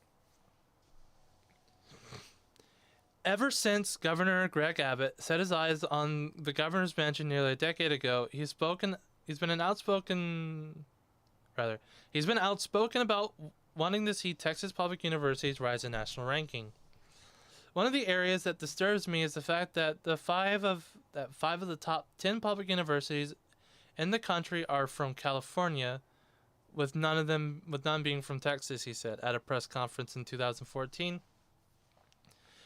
Since then, many schools have made strides according to U.S. News World Report's 2022 list. The University of Texas at Austin is tied for the 10th in the nation. Texas A&M is tied for 26th. But another university doesn't appear again for nearly 50 spots. In this year's legislative session, the $33 billion in surplus state funds to potentially throw around, lawmakers say they're determined to elevate the next tier of schools. They're proposing a new multi-billion-dollar funding stream to help the University of Houston, Texas Tech University, Texas State University, the University of North Texas and the University of North Texas better compete on national stages as research powerhouses. Yet as Texas lawmakers appear poised to make a historic financial investment in these schools, they are simultaneously advancing a slew of bills that would threaten faculty tenure and defund diversity programs. One of these seems not like the other. Decisions that educators and students say would sabotage Texas's lofty goals, damage its reputation nationally.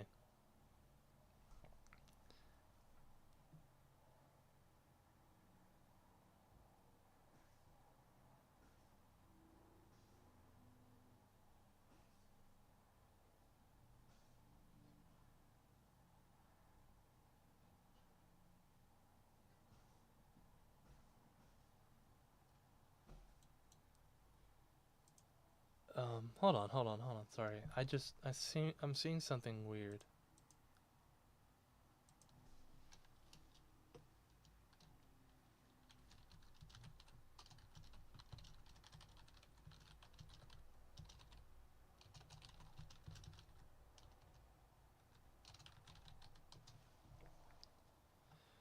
Sorry about that. Pardon me.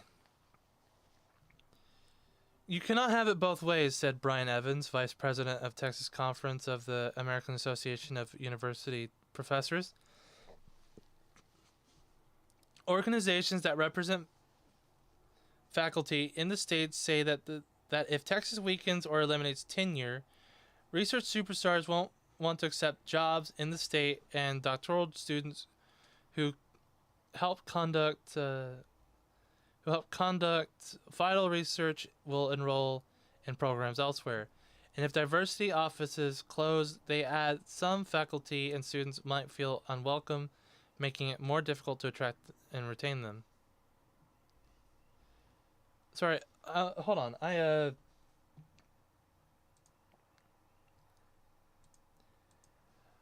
Hockey VG, if you're in my stream, I'll say this out loud and then type it. Even if the Perry case, if a juror revealed about another juror that they did research at home, it's not likely that it'll overturn the conviction of Daniel Perry, because a lot of judges or appeal judges do not like overturning jury verdicts. It's almost not a thing.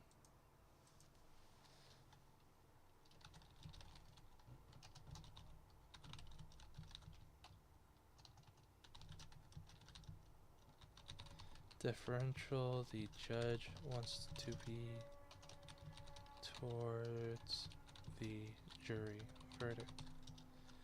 Not a lot of them get overturned. Alright, sorry about that.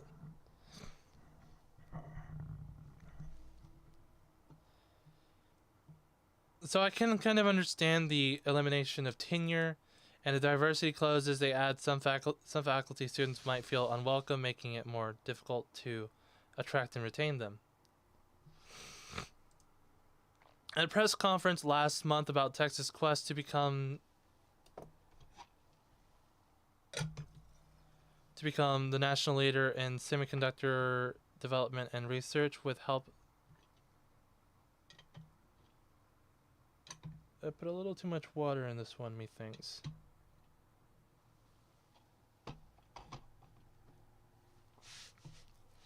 At a press conference last month, national leader in semiconductor development and research with help of state universities, Abbott broadly dismissed concern that some higher ed policies that he has supported, like eliminating diversity, equity, and inclusion programs, could negatively impact Texas University's research potential. I would argue it would benefit them. I need to look at a few universities that have that kind of program, because affirmative action is not what it states to be, and I'll get into that after I read it. Whatever policies we have in the state has not deferred them whatever policies we have in the state has not deterred them so far, and I don't think it will in the future, he told reporters. Faculty members disagree. They were particularly worried that the federal and private organizations who dole out coveted research funds may overlook applications from Texas, since many grants often require researchers to show that how they're improving the diversity in their field or on the research team. Okay, this is a little founded. This is a founded concern, because even if you're not that concerned about the diversity of your team, if the requirement or if the lack of it affects the federal level of funding, then that would detriment the research team entirely. I understand that. I get it. Hopefully they're wrong. Hopefully it's not necessary. If you're silent on diversity or don't address diversity, you can't compete for these grants, said Brian Corgell, director of the Energy Institute at UT Austin. There's an expectation from granting agency and companies that we're doing that kind of thing at the university, and it's very important to them.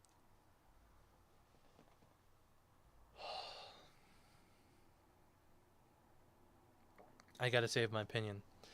Texas' pursuit for research dominance. When Abbott became governor, he showed universities that he was serious about boosting their research capabilities when he championed legislation that set aside state money just to help them recruit the best and brightest researchers to their universities.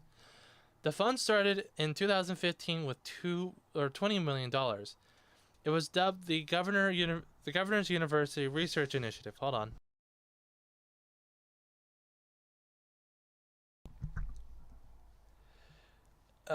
And schools have since used that money to lure nearly 24 scientists, engineers, and other faculty with competitive salaries, brand new labs, and state-of-the-art research equipment, money to pay research assistants, and other perks. With the first group of researchers were recruited to Texas with the help of those funds, Abbott compared the impact that they would have to Sam Houston's imprint on the state. What these individuals are doing is far more important than just creating the next generation of science, technology, and engineering and math. He said they're partnering together with private enterprises, with federal government grants, and creating teams that create more jobs that empower the next generation of Texas companies, or the Texas economy. What these individuals are doing is far more than just creating... In the last decades, lawmakers have allocated tens of millions of dollars to help universities attract federal and private research funding, which in turn elevates their reputation and ranking. On the surface, all that looks like whining about diversity and inclusion, but I get why it's happening. I get why they're doing it now. Under Abbott's watch, the number of public, private, and private universities in Texas that were considered Tier 1 research universities has risen from 4 to 11. That is... Why? Why do that? Just type 4 or 11 as... Something I learned in some writing, if you do numbers, do them consistently. Do not letter out numbers and then go to a number, and don't do number and then do letter number. So don't type out 4 and then type 4. More public Tier 1 research universities, with more public Tier 1 research universities than any other state in the country. Tier 1 is a designation reserved for schools with the highest level of research activity on the nationally recognized Carnegie, yeah. classification scale and is based on a metric like how much school spends on research, number of research staff on payroll, and how many doctoral degrees are awarded each year. Yet many Texas public universities aren't where they want to be. After UT Austin and Texas A&M, the next Texas school appears to appear in the U.S. News and World Report's latest ranking are the University of Texas at Dallas and University of Houston in 72nd place and 91st place, respectively. For years, leaders at UH, Texas Tech, and other universities have argued that their schools need more money for research investment to improve their standings. We're at a point where we need a permanent, sustainable, flexible fund to take our research capabilities to the next level. University of Houston System Chancellor Renu Cater told state lawmakers last month. Schools like University of Houston and Texas Tech have long said that the solution is to give them access to the state's permanent university fund, a $32 billion endowment fund that provides hundreds of millions in funding for UT Austin and Texas A&M annually. Texas A&M and UT Austin have used their political capital to stave off those demands, not wanting to divide the pot with more universities, but the calls to provide more money to other schools resurfaced with a vengeance in summer of 2021 when UT Austin made a surprise announcement that it was leaving the Big 12 Athletic Conference. The move especially angered Tech fans who felt it would hurt the university's pocketbooks by jeopardizing the lucrative television contracts or conference championship access.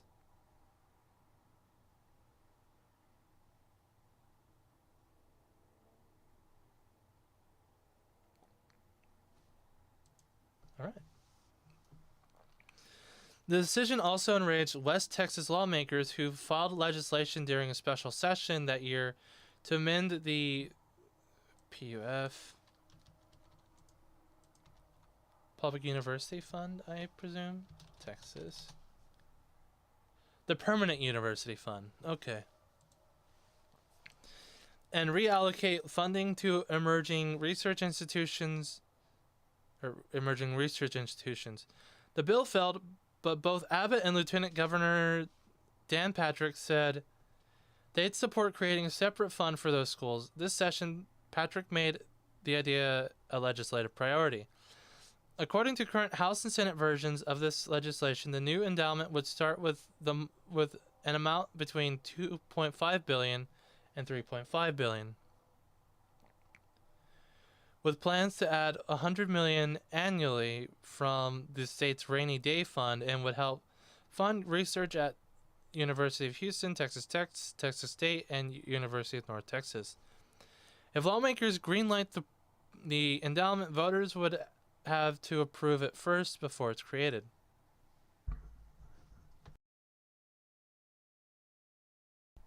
Just a moment.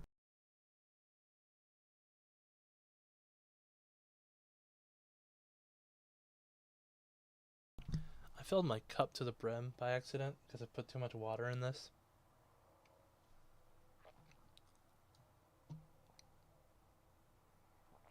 Where was I? Yes. Voters would approve. This is a significant investment in the higher education institutions in Texas, Senator Joan Huffman, Republican of Houston, told the Senate Finance Committee when she explained the bill to lawmakers last week. I'm sorry, I'm misgendered.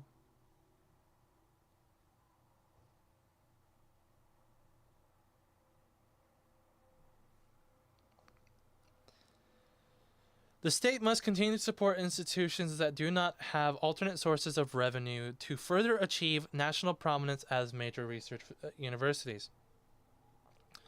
Political attacks on higher education. But as lawmakers hash out the details of the proposed endowment, some Republicans are also considering a wave of legislation that could largely reshape how state universities operate. and codify their political agenda into state law in stronger ways than before. Legislation passed last session restricted how K-12 teachers could discuss racism and social justice in classroom. Conservatives say they were targeting critical race theory and an academic discipline that studies how racism shapes policies and social structures, which they have adopted as a catch-all term to describe a perceived liberal bent in lessons about race. Patrick pledged last year to expand that ban to higher educations after a group of UT Austin professors passed a resolution defending their academic freedom to determine what is taught and discussed in their classrooms without outside influence. A bill proposed in this session, Senate Bill 16, would prohibit faculty from compelling students to adopt a belief that any race, sex, or ethnicity, or social, political, or religious belief is inherently superior to any other race, sex, ethnicity, or belief. But I don't. Hey Danielle, how you doing? How you doing? Sorry, I just saw that. I just saw the message. My bad. How you doing, Danny?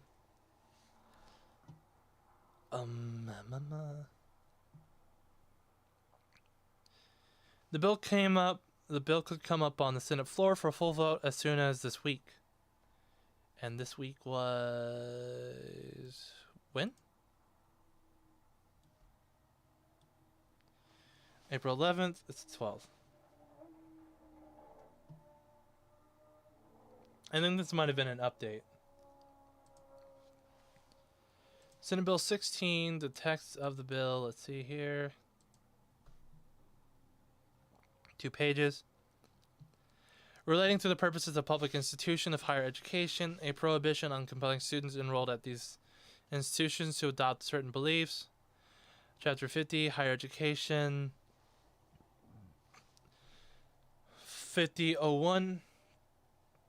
Higher education purposes, a public institution of a higher education must be committed to creating an environment of intellectual inquiry and academic freedom so that all students are equipped for participation in the workforce and betterment of society, and intellectual diversity so that all students are respected and educated regardless of race, sex, ethnicity, or social, political, or religious backgrounds or beliefs.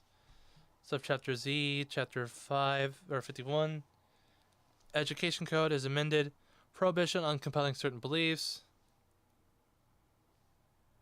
But what defines compelling, I believe, is the question. In this section, institution of higher education has the meaning assigned 6103.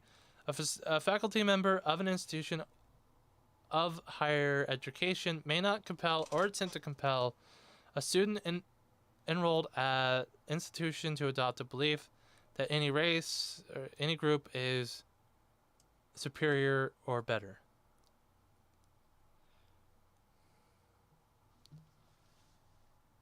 But what is compel?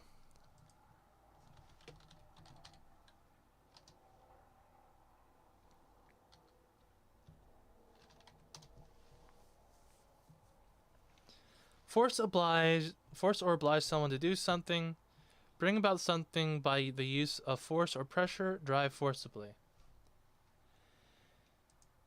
Force, pressure, coerce, into, impel, drive, press, require, bulldoze, make, railroad, steamroller, extort.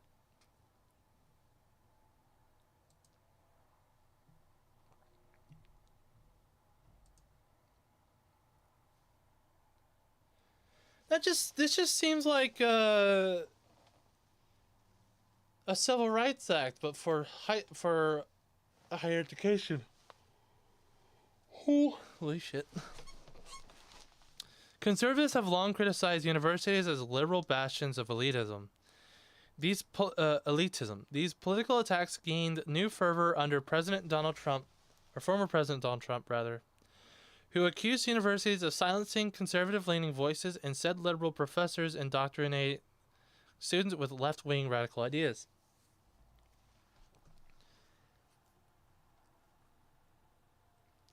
Has no one seen the Stanford Law video where a Fifth Circuit judge went to basically California to speak about lawmaking or laws deciding on cases, and was basically shouted down by a bunch of retards that couldn't handle a difference in opinion? Like, he would say something and they would basically overpower his voice, even if he wanted to address even like the smallest thing. That's Stanford University, which is apparently the top law school, that cannot even handle a difference of opinion.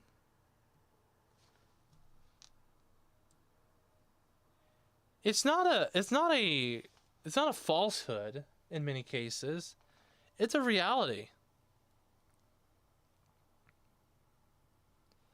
It's a characterization of higher education that many faculty and students reject as inaccurate. It may not be accurate in Texas.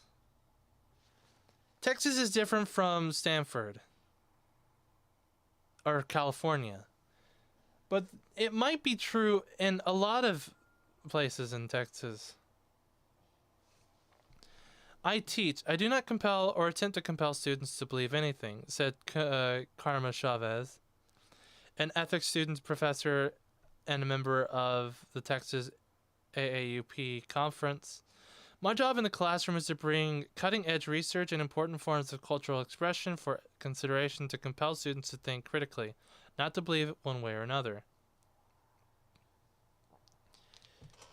And if that's the case, that's fine. I guess this is an argument against safety nets. Maybe. It might be redundant. It might not be proper. It might not be right. But it's not wrong. It might not be right, but I don't think it could be wrong. To basically set a standard that you cannot force someone to believe something, there are plenty of teachers, plenty of people who would do that. Teachers in public lower education are trying to do that. Like, it's clear, you can see it. Patrick then went a step further last year, vowing to eliminate faculty tenure. Another bill filed this session. I'll finish that paragraph real quick. Which would prohibit Texas universities from offering tenure to newly hired faculty, was approved by Senate Education Committee last week.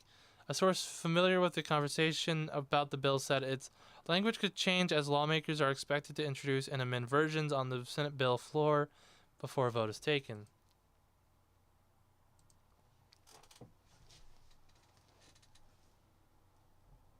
Oh my god, it's 13 pages.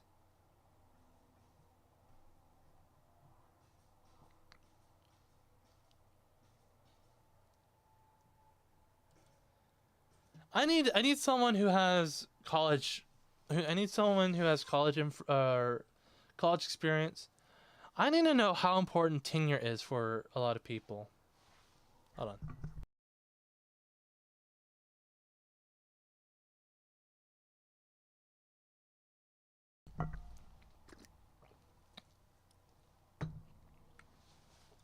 It was still kind of warm.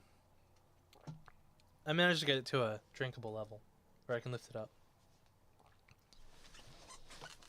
As at the start of the legislative session, in an escalation of their efforts to limit conversations about race in classrooms, Republicans widened their sights and targeted all campus programs, training, or offices that work to improve diversity and equity inclusion, often referred to as DEI. Under Bill 17, Senate Bill 17, universities would have to eliminate all offices and programs that promote diversity, equity, and inclusion on campus.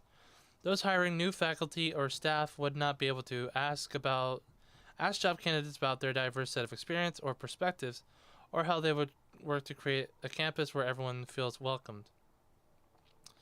Training that discusses race, ethnicity, gender identity, or sexual orientation could not be required.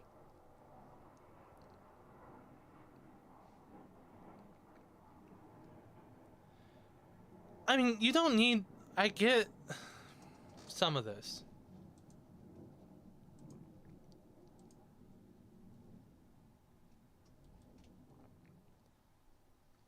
Restricts membership of search committee for positions of president or other chief executive officer of an institution. Approve or deny the hiring of a person for the petition. Like, it's not. I would say it's not that important to make someone feel welcomed. Well, it is important, but it's not an obligation of each employee to make the next person feel welcomed. There's always going to be some kind of turmoil somewhere within the aspects of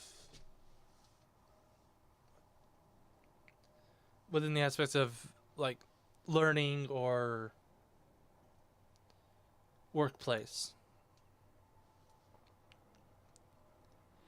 Like, you generally want a teacher who's going to be nice and a bit of compassionate with their education, but then you have teachers who are in it just because it pays, or because it has the potential to pay well.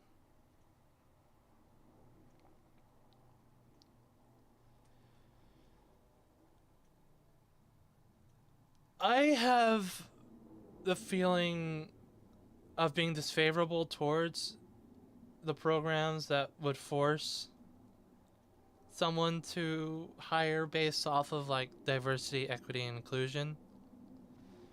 Because workplace equity or workforce equity is not right. It's not proper. It doesn't actually do anything. It's a fiction. Not everybody can achieve the same result.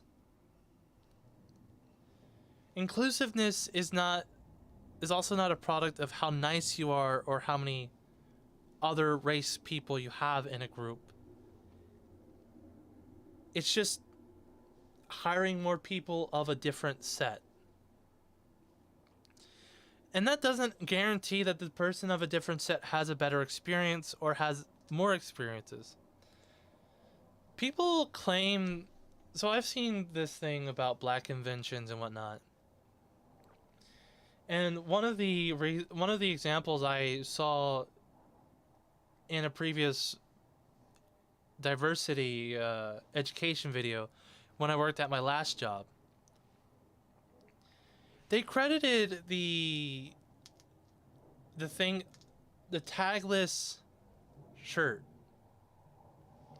or no tag information, that stuff on the back of the shirt that used to have a flap that read what it had on it. They say that was invented by a black person. And even if it was, the person being black or having their experience doesn't guarantee that they were the person that was going to have that idea.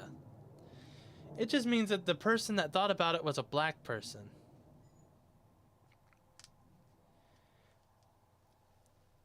A white person, an Asian person, a Hispanic person, someone else, sometime before or sometime after, could have came up with that idea in its entirety. The black person is probably the person that put it out to the public first, the person that patented it first. Nothing about a race makes it guaranteed that someone comes up with an idea before someone else. It's insane to think that. It's insane to think otherwise. And I need to look up a word real quick because I want to describe it in a way, and I want to use a specific word for it.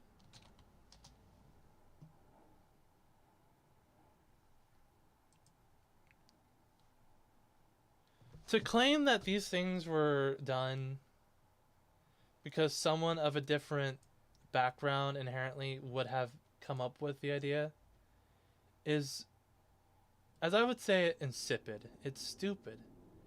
And it has no regards for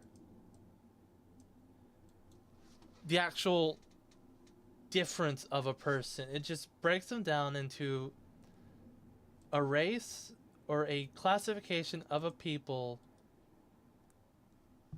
that's based off of factors that we try not to make the important factors on these decisions.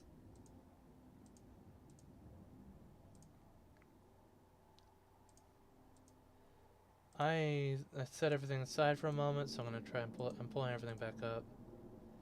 I keep clicking the damn wrong thing. Fuck.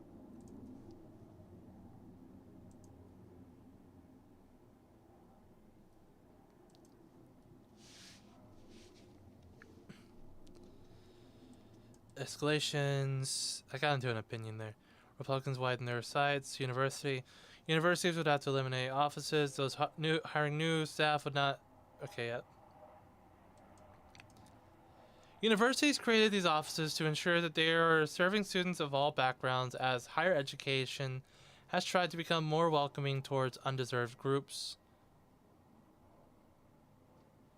Or rather, underserved groups, like students of color, first generation college students, and LGBTQ students. Universities' missions to help more Texans get some kind of certificate or degree after college became more important, especially as people of color became the majority of the state's population, or of the state's population.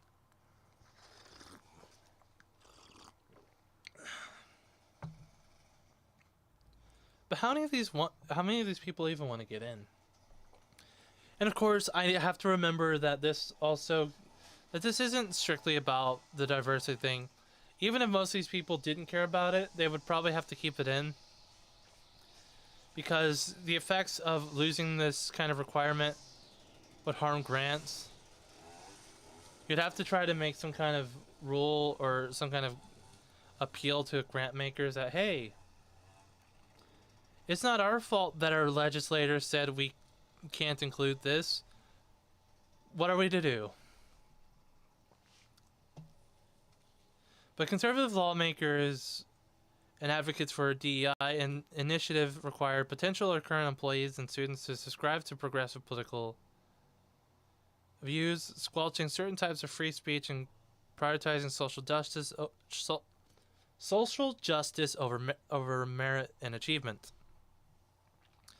There's a big difference between the DEI programs that claim to do what they usually or actually do.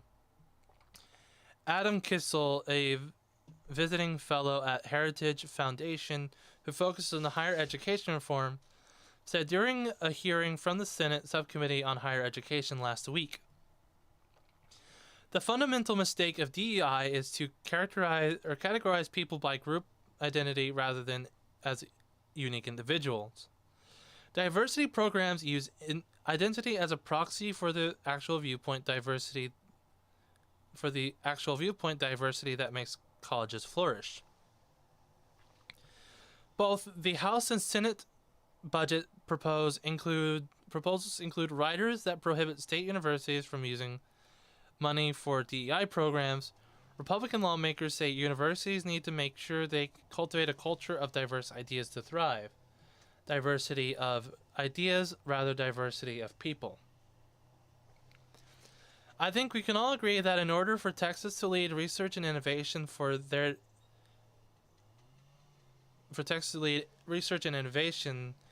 to be equal opportunity for all, we must promote all individuals on their merits, not particular political litmus tests beyond that. Not particular political litmus tests beyond that. It's a quote, I guess. You said it weird. Senator Brandon Creighton. Oh, hey, this is the same guy that proposed the education savings account. IC laid out his bill to ban DEI programs last week, but opponents argue that if the goal is to advance Texas universities, these bills would have the opposite effect. Concerns about faculty recruitment. When Texas State University President Kelly Damphouse testified at Texas House Committee last week in favor of the new endowment that lawmakers are considering. He said that funds would help his university and others hire additional research faculty staff to run labs, write grants, and recruit graduate and doctoral students. Oh yeah, real quick. If you're watching, please subscribe on Rumble and on YouTube. It would help out so much. I'm trying to get to 20 followers on Rumble, so that way I can have my my channel URL be exactly as the name. So, hopefully.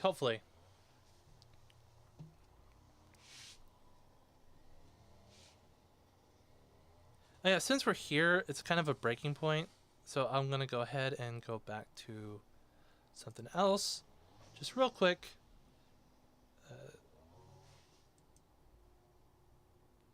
I accidentally opened up a program, and it's doing an update. God damn it! I want to remind everybody that I have something to offer. The Dragon's Treasure tea is tea for anime and tea lovers, as it states, a haven for it. You can get any kinds of tea that's typically themed after anime. You got like Sebastian's Morning Earl Grey. This is Sebastian from Black Butler. Dragon's Wing is a subscription service here. You can get Wyvern, Drake, Dragon. It's a subscription tier. Yep. You can get the strainer here that I have right here, which you've seen me use throughout the stream, and this kettle, which has 1, 2, 3, 4, 5 different heat settings. One set to boil.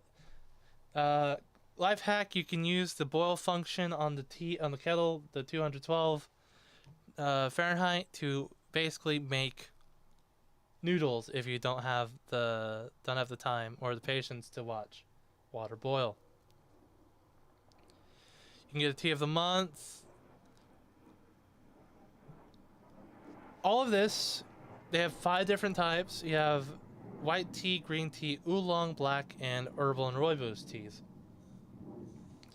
All of this you can try out with sample packs, all for however the price is, with 10% off every and all purchase with code LAYMAN.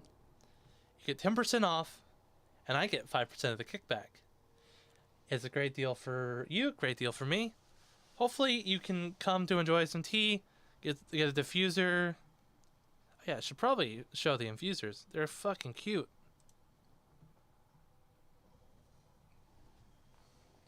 Oh yeah, and since we're here, tea infusers, you got these bunnies. Might have to mute in just a moment.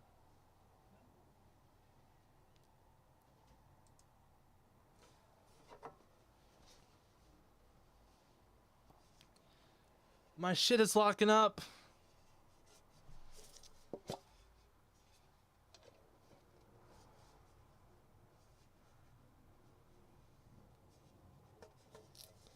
Sorry, give me a moment.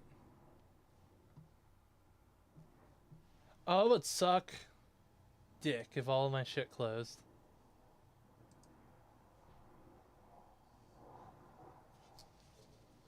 Okay, we're back. Hopefully.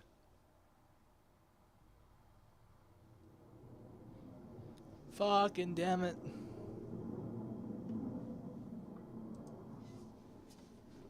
Gotta wait. Alright, thank you. Thank God. So utility right here, the kettle that I showed off, velocity. I'm gonna probably try to spring for this pretty soon, because I want to be able to have my tea readily available in a higher quantity that I can just pour out into a cup, rather than you guys having to hear a boiler every time. Tiny Dragon Ying Xing teapot, sold out. What is with this lag suddenly? Holy shit.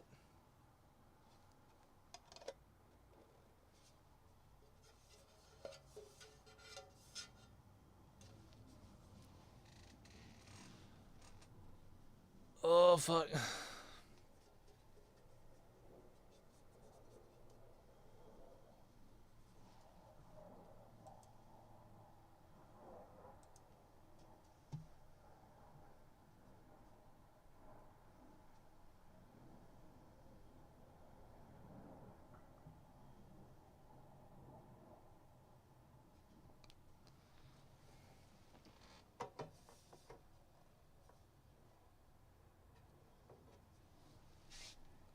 Come on, how hard is it to go back a page?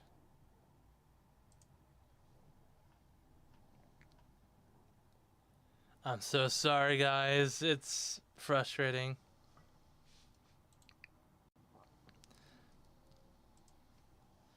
Or like I was saying, the tea infusers are these cute little things. You have owls that you can dunk into the tea or dunk into the water. These sit in the water, and the snout. I don't think they sit in the water. I think this hooks on. You have ones like the Loch Ness monster, which just sits in there.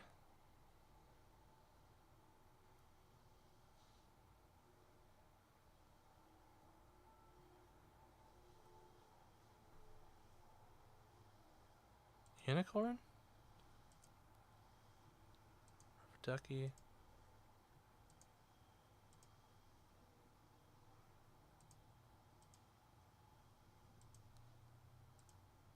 Got a sloth. I could have sworn there was going to be a Loch Ness here. Oh, Nessie. There we go. So little cute tea infusers to put in your hot water, help you boil it off, or help you get the tea that you want. And these are new. These were pre-orders. So these I got today, and they look like this.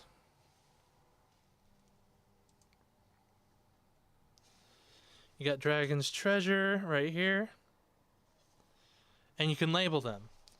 My temptation to rip this off is insane.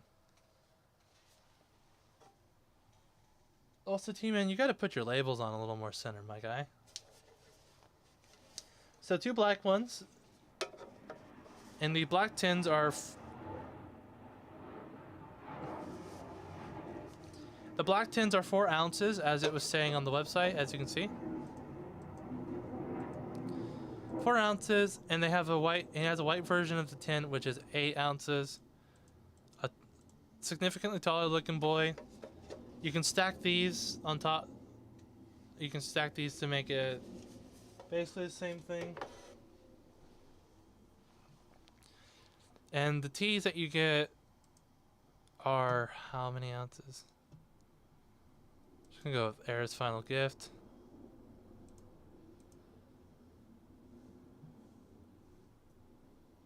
How many grams per ounce?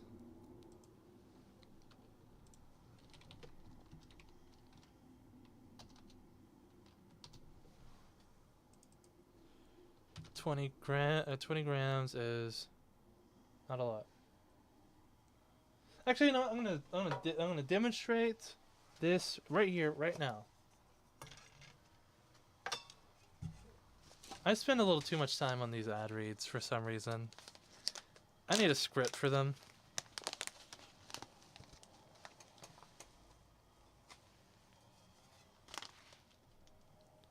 Making sure. I would be so sad if I lost a significant portion of this tea here. Yeah, it's... I didn't lose a whole lot, but I lose more than I feared.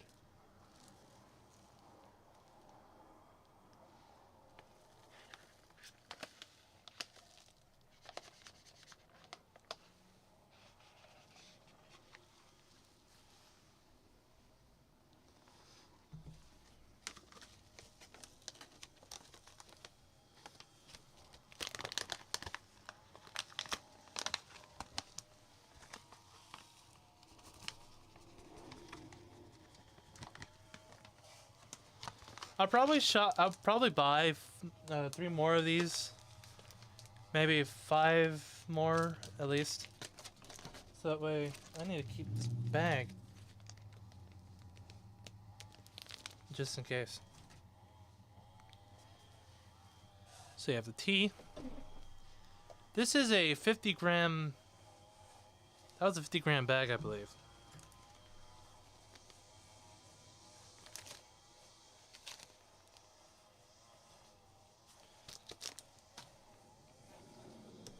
$50 grams would make how many ounces?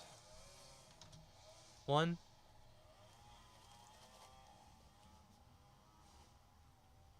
You mean I could put like, or almost 2? You mean I could put one more bag in here? That's great. So, 50 grams is the second largest count or amount of tea that you can buy. You can buy at most 100 gram in a single purchase. 100 grams.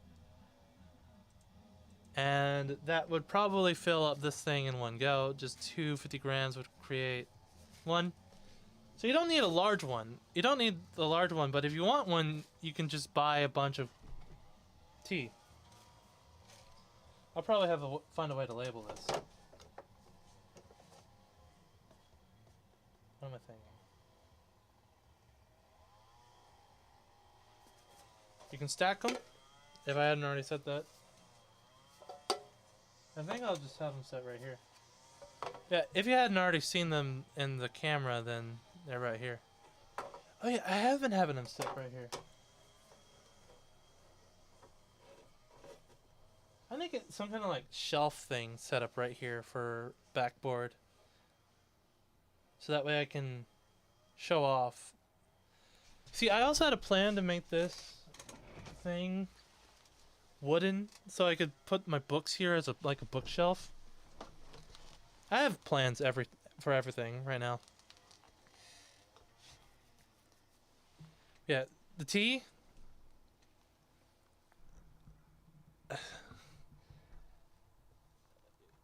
Getting back to it, he's updating old flavors. He's adding more orange to. I'm just gonna go to the update again. In case you don't know, he's been at this for 8 years, and some of the tea he feels is not holding up. So he's making changes to Wizard Familiar, Snake, and Raven. More ginger in the Snake, more blueberry in the Raven. The Winter Wrap-Up is going to have more tropical flavors. Venus is orange, is going to add more orange flavor and more orange peels. Mercury is blueberry flavor, it's going to add more. And Jupiter's raspberry. And it's going to add more lime flavor to the lime white.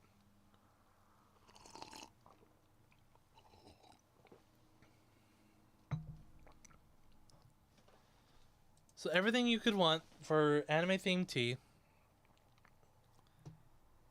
And it's actually good tea. I love it. It's been tasty as hell. Remember, code Layman at checkout will get you 10% off of the purchase. Code Layman at checkout, 10% off. It's important to note.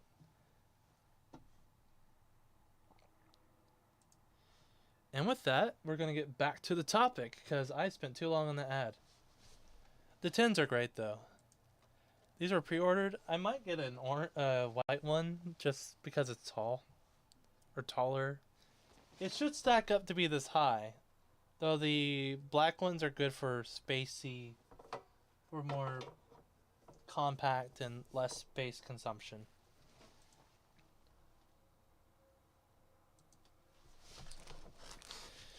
When Texas University, Kelly Dumphouse testified in Texas House. I'm gonna put the filled one down. I don't want the heavier one to possibly fall. Are considering, he said the funds would help his research faculty, graduate or recruit more. The investments we're discussing today will attract future researchers to Texas who will bring a positive return on investments for many decades to come, he said.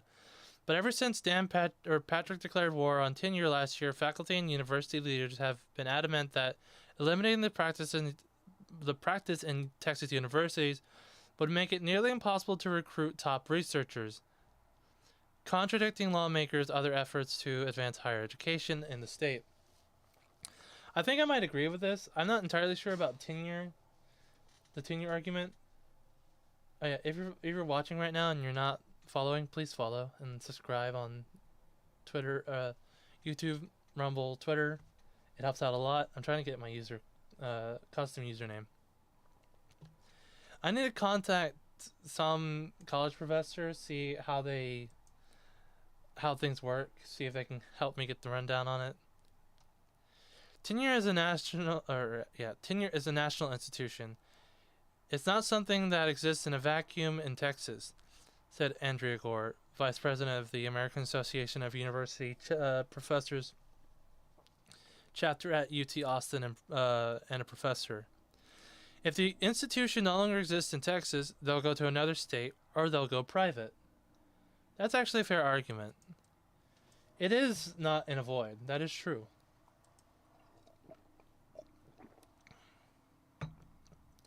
Tenure is meant to help protect academic freedom in a university by guarding faculty against being fired or punished in their pursuit of new ideas or controversial research.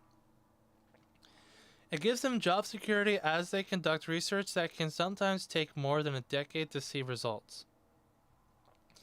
Critics of Patrick's plan to end tenure say it ignores the mechanisms that already exist to hold tenure faculty accountable.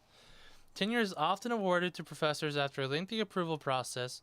Once a professor receives it, they continue to undergo annual performance and periodic tenure reviews. Typically every 5 or 6 years, faculty with tenure can still be fired if they violate university policies.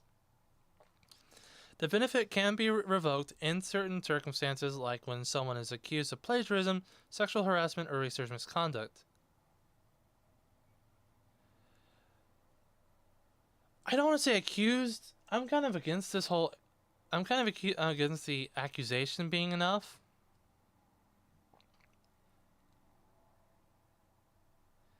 I'm kind of against it on a sexual harassment thing. If tenure is based off of academic achievement, it should not be based on potential sexual harassment. Like, I get it, you don't want them to do sexual harassing things, but criminal law exists to hold people accountable for stuff like this. And you shouldn't have to feel bad because someone who actually made breakthroughs in research is a kind of a dick. I kind of want to see this get peeled back. But also, I don't like the accusation aspect. Without tenure, faculty say any offer Texas makes to recruit new talents just wouldn't compete against an offer from a school that can grant that job protection. It also opens the door for universities out of state to reach out to Texas faculty and offer them a golden ticket. Oh yeah, reach into Texas and steal them. They say even just threatening to reform or change how tenure works on Texas campus can make it difficult to recruit and retain faculty. We get great faculty, said Corrigal, who works at UT Austin. They're constantly being poached or trying to be poached from East and West Coast schools. We have to do everything we can to retain them, and these sorts of conversations don't really help. And I'm out of tea.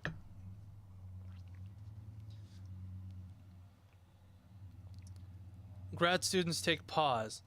Alexandra Salazar, an ethnic studies PhD student at UT Austin, said she has fielded multiple questions recently from potential students and faculty about legislation proposing to end tenure and ban diversity and equity programs. She said they worry whether the bills would restrict how certain areas of history are taught or force schools to eliminate entire programs of study. AT Austin did not respond to a question about how they are interpreting the impact of such legislation if it passes.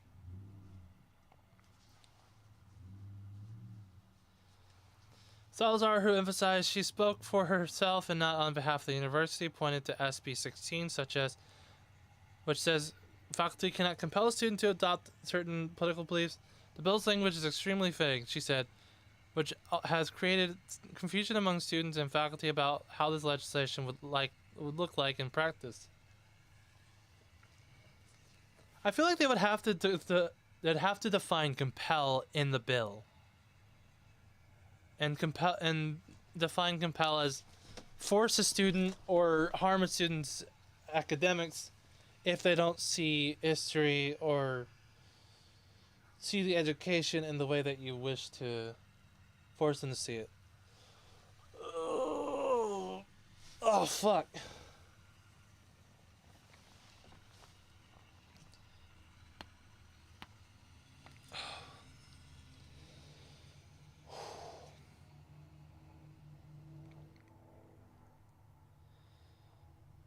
What do you mean by that? What does compel mean, she said. I think there's still questions that are emerging from that as well. Students say they're concerned about how eliminating or changing tenure could create uncertainty for faculty and graduate students who enroll in the program to work with a specific faculty member. And there are other bills that might make potential students reconsider whether they want to study in Texas. Evans, a teacher who teaches engineering at University UT Austin, but also noted he didn't speak for the university, said he learned from the faculty at the engineering school that PhD candidate from China turned down an offer this year because the proposed legislation would ban people from owning Chinese people from owning property in the state.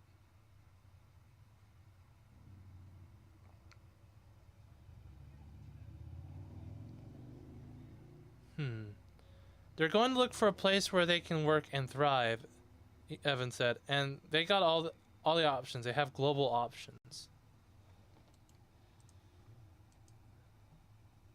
Chinese Americans fight for their place in Texas as lawmakers push restrictions on foreign land ownership, social media.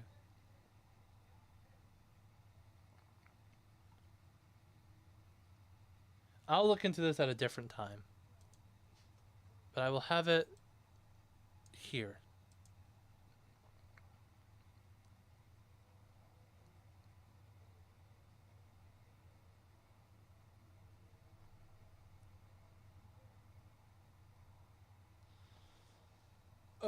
I don't know if I want to keep this topic going. I'm almost at the end of it.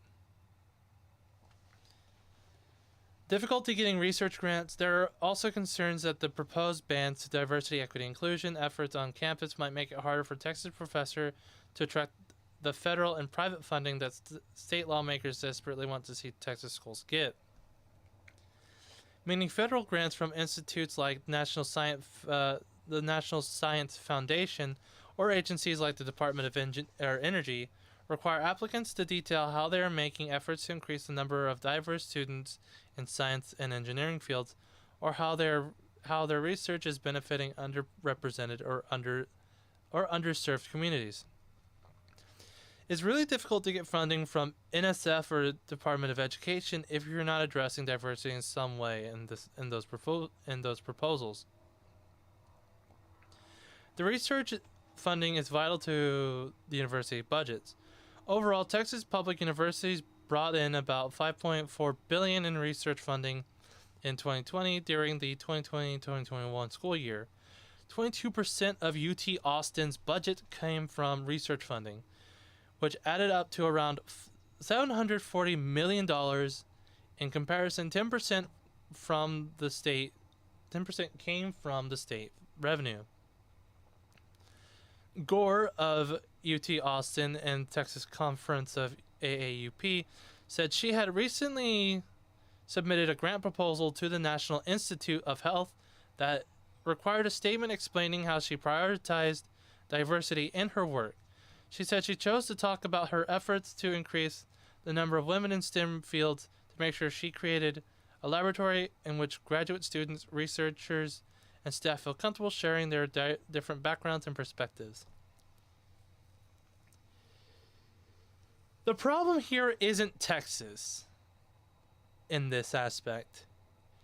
It's everyone else.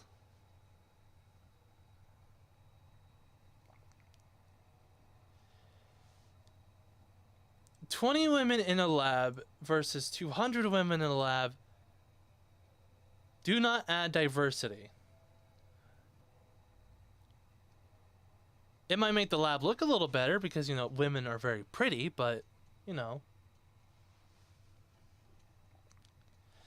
A Texas Senate hearing Thursday on SB 17, which would eliminate diversity, equity, and inclusion offices, Gore said she recently learned her proposal received a perfect score and will bring in $7.4 million to her university.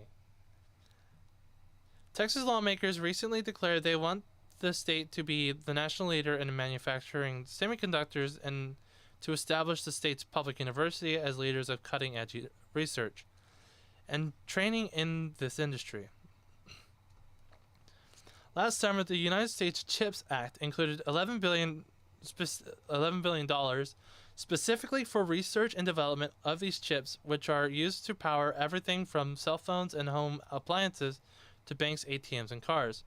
Early copies of the state budget includes $560 million to launch this Texas Institute for Electronics at UT Austin, which would become key hub to help position Texas as a national semiconductor leader. What we will be doing this session with our investments is just to expand that even more and elevate our research status even more, Abbott said at a press conference last month. That will be a magnet that will attract semiconductor manufacturing as well as research and development. UT Austin faculty say getting the money is also a top priority for them, but they worry a ban on DEI programs might harm their chances.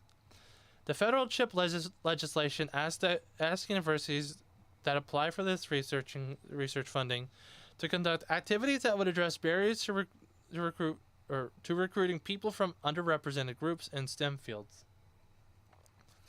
You cannot go get the CHIPS money without having a diversity, equity, and inclusion statement, said Evans, vice president of the Texas Conference of AAUP, and that people who are writing the proposals have tenure or are on the tenure track getting tenure.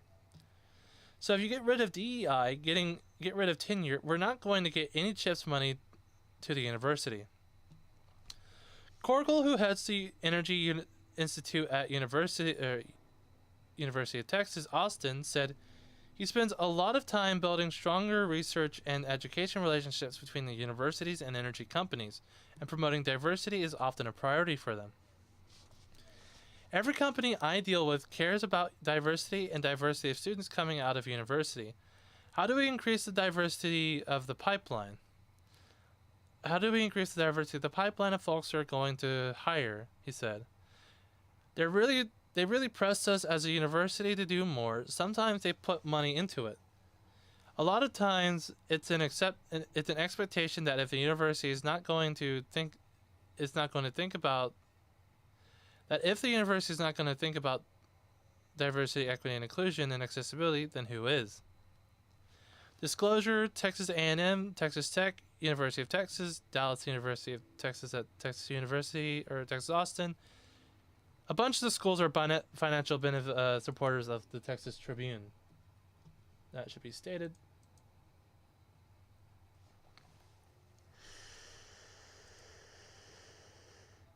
I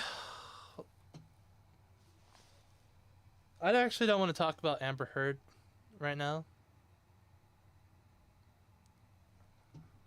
Let me check the article.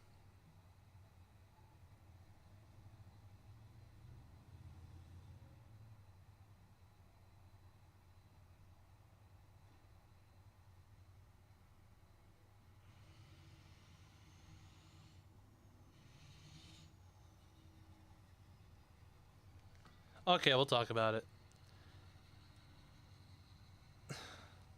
I want to do this and then go to the Elon Musk thing that happened like yesterday or today, and I want to talk about it. But I'm going to go through this real quick.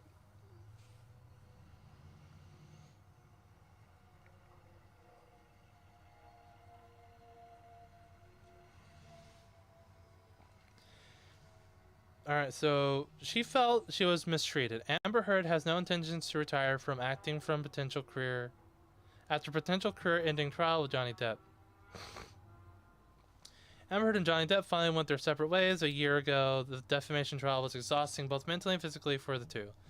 The strain it put on them was evident throughout the process. Both of them relived traumatic memories, well, one of them, while they had to be strong for the emotional roller coaster they were being put through. The public eye had become more problematic for her than it was for Depp. And I mean, that was based off the evidence, you know?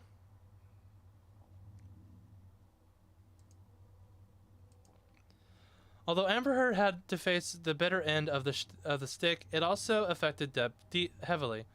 The two suffered throughout the trial and even after it. While Depp suffered, Heard had seemingly had a ball. She was laughing and making jokes. She had a great time. Heard's fans would jump on Depp, and vice versa would happen for the actress as well after going through so much. They both found their own path in life separate from the crowd or right into it. Amber Heard is ready to act again. The Johnny Depp versus Amber Heard defamation trial removed any sense of privacy either actor had. There was no way either of them could escape the paparazzi and the public's opinion of them basically determined the direction of their careers in the future. Amber couldn't wait to leave the US with her daughter. She has been living in Spain where she gets more privacy. The trial was beyond stressful for her and she just wanted to start fresh out of the country. She was excited about working and filming again. She was exhausted and disappointed about the trial. She felt she was mistreated. This is all behind her now, though. She has new energy and is focused on things that she loves. Well, she better get to acting. She might have an insurance policy to pay back. Yeah, apparently, home insurance policies do not like being defrauded.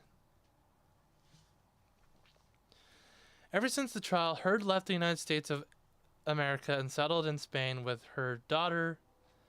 While that was the best way to escape the public's eye, it gave her a good opportunity to raise her daughter. That is a abuse of her child.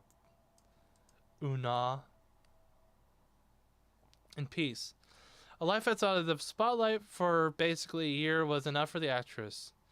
Insiders claim that she is now more than ready to get back to acting and is for the career opportunities that await her. If the career opportunities that await her aren't abuser roles, then I don't know what they're thinking. Depp is looking forward to more and more work. Johnny Depp has been going through just as much in his own way. However, his way of dealing with the heavy stress and pressure is not by moving to a different country, but by working nonstop. The difference between men and women. From his tour to Jean Dubarry, he is an unbreakable force who is ready to take on any project he gets. As soon as his tour ends, he jumped into filming Jean Dubarry, filming Jean.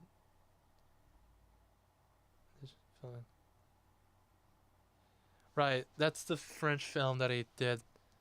Jean Dubarry. Hopefully, I said that right. Filming was challenging, but Johnny is excited about the comeback. He thinks it's perfect that this historical drama will open at Cannes. Johnny has been living in Europe since the trial. He has been dating, but doesn't have a girlfriend. I'm sure that's fine. It's whatever. The exhausting trial's aftermath is slowly setting on the world as well. The constant hate for both actors is fading gradually, and it has become more of a wait to see what Heard and Depp do in the future. Whether they succeed in their careers or fail is what the fans are patiently waiting to witness, hoping that whatever way their acting careers go, best suits them as well. I kind of hope. I don't know. It's me personally, but having met a man who's been accused in a similar way, in a more credible way, I have no love for Heard, and in fact, I have a lot of hate.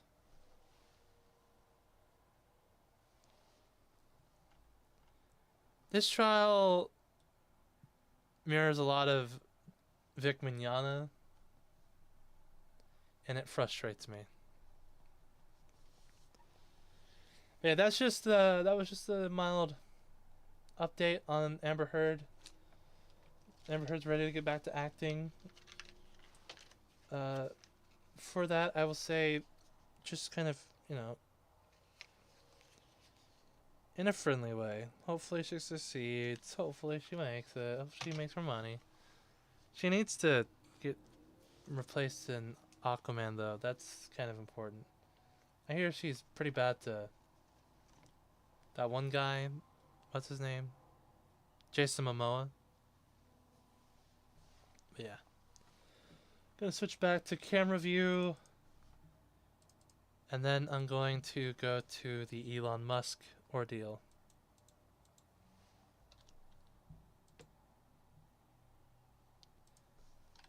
Musk BBC.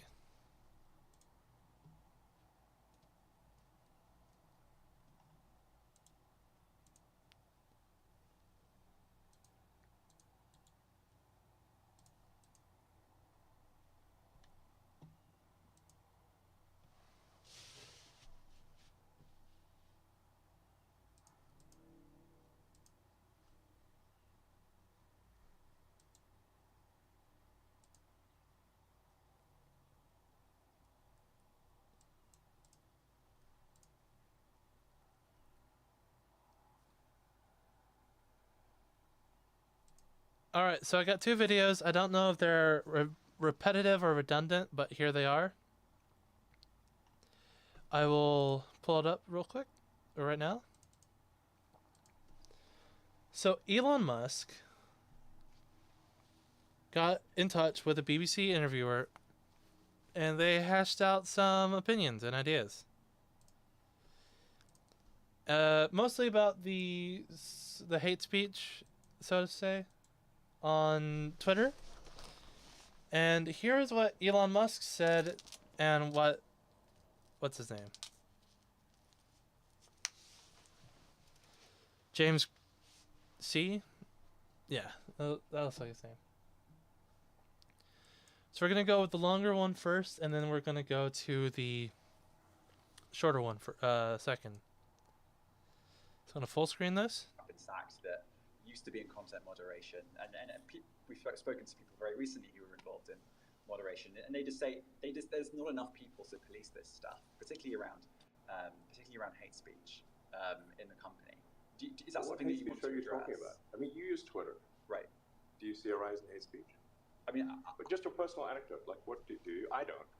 Personally, for you, I would see I get more of that kind of content, yeah, personally. But I'm not going to talk to the rest of for the rest of Twitter. You see more hate speech personally? I would say I would see more hateful content in that. Content you don't like or hateful? What do you mean to describe a hateful thing?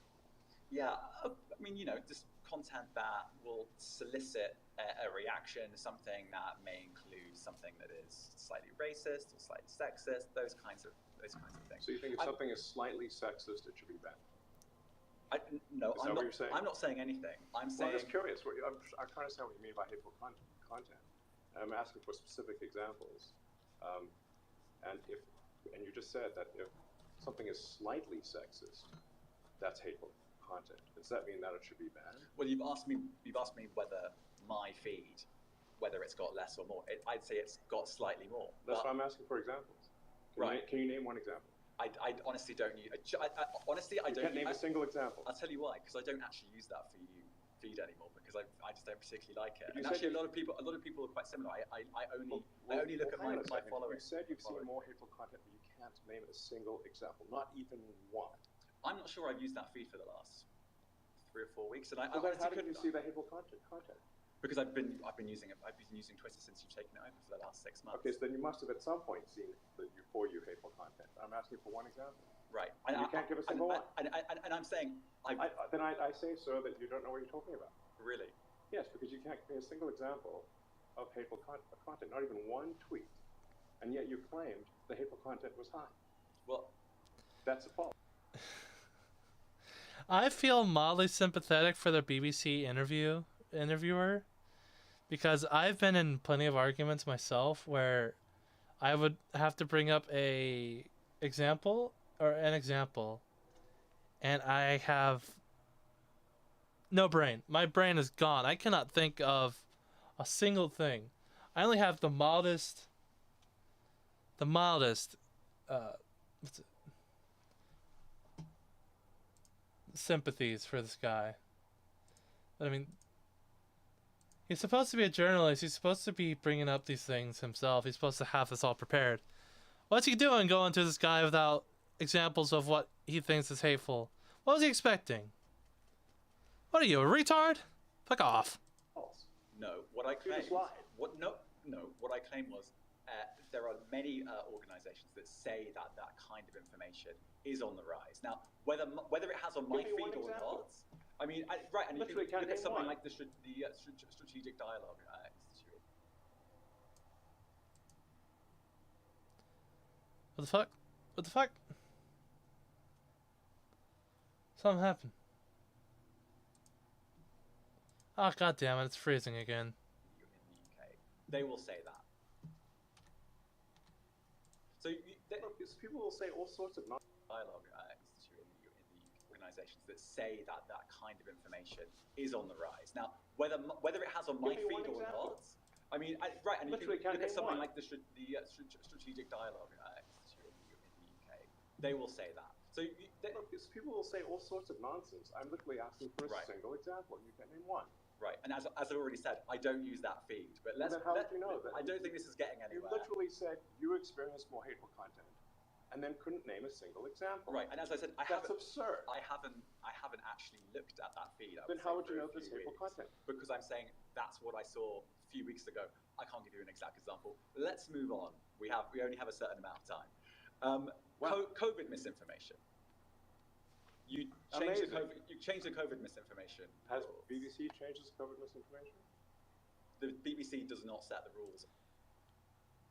I should probably not touch this topic. I have concerns with this topic. So I will end this right here. Yeah, it was about 2 minutes, 20 seconds. Content you don't like, for one example. Right. False. No. In the UK.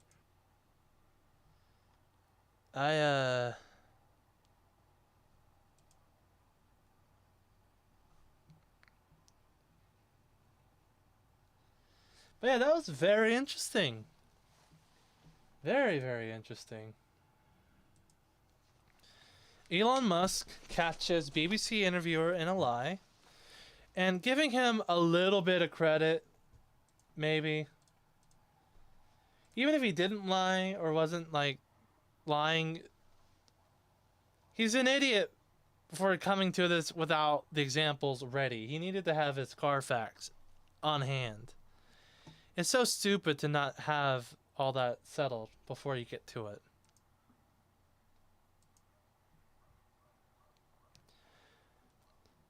He should have been able to see that this was going to happen, but he didn't.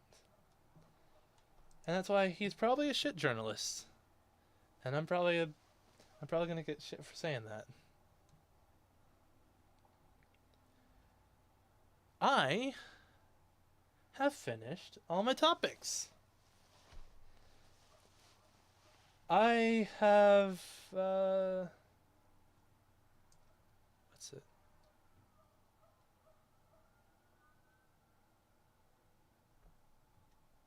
Right, I was going to bring up a point.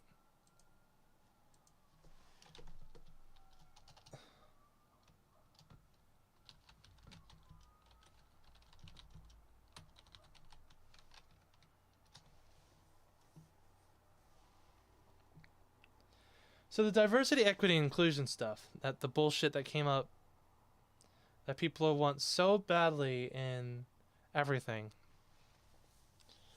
I learned from Ricada the man who came up with the affirmative action thing that we know as affirmative action, the purpose wasn't to force people to hire black people or other people that are not white. It was to prevent opportunities that would have been given to black people, Hispanics, Asians. Oh wait, I didn't finish all my topics. How long is this? How long is this?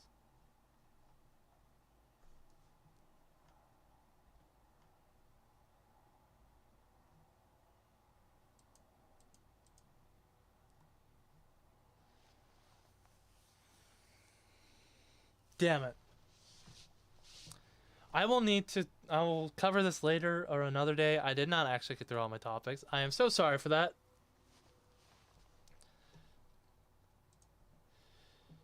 So the purpose of affirmative action was to make it so that way you couldn't deny someone based off of their race. It's kind of like what the Civil Rights Act is right now. Or I think what it was. But now people want political action in favor of a certain race or a certain group.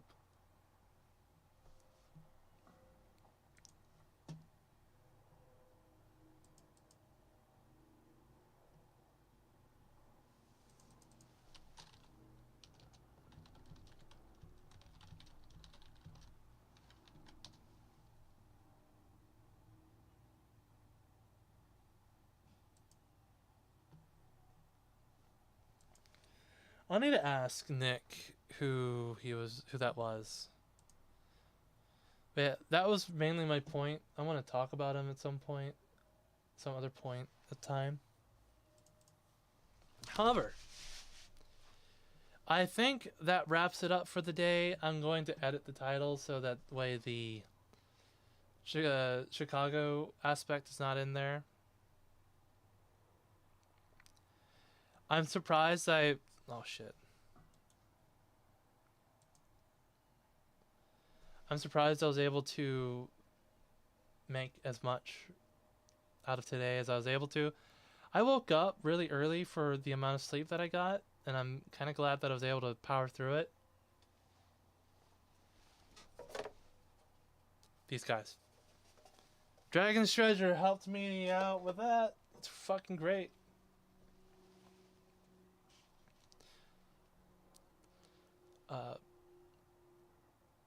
I'm hoping that my performance today was a little better than it was the past couple days.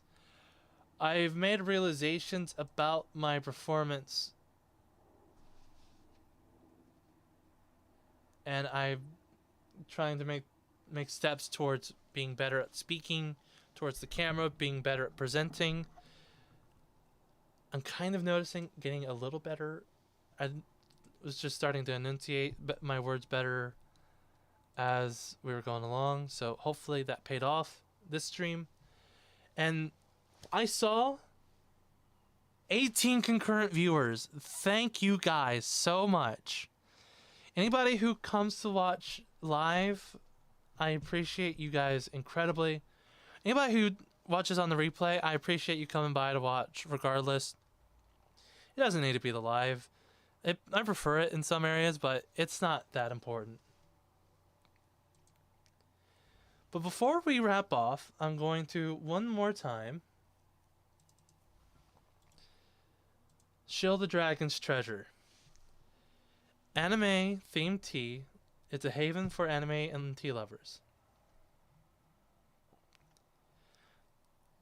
Code Layman for 10% off of everything that you buy, ranging from tea samples, tea products, and merchandise.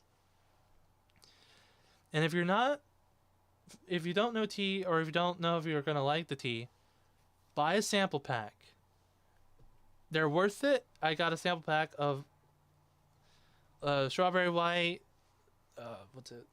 Princess Peach Oolong. I actually tasted the peach Magic Roll Venus before the update, but it still tastes good. I don't think it has any deficiencies, but the man's got a vision. Oolong the rooibos and strawberry white. That's white tea.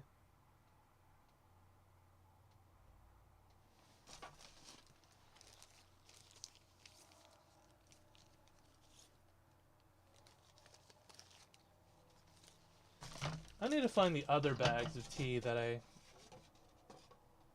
threw away, I think. But yes. Code Layman at checkout, 10% off. Try out a sample pack. I promise you, you're going to enjoy it. Even if it's just one bag, make sure you read the instructions. You can rebrew a bag of tea. I did not know that. I'm an idiot. I didn't know that was common knowledge. But apparently you can rebrew tea, and you can rebrew these teas like 1 to 2 times for some of them, 3 to 4 times for some of the other ones. The Iro's Legacy can be brewed like 5 times, and it still tastes great. It tastes a little watered down, but you know, it's hydration as well. So once more, code Layman at checkout for 10% off your purchase.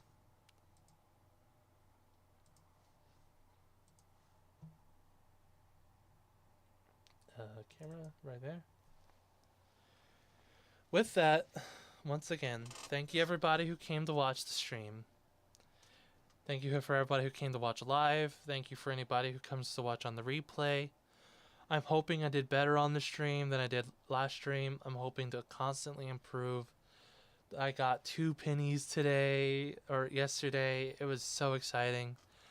I screamed for joy whenever I saw that I was starting to make money on Rumble. I'm almost to 100 publicly watched hours on YouTube as well. So hopefully that will pay off as well. I'm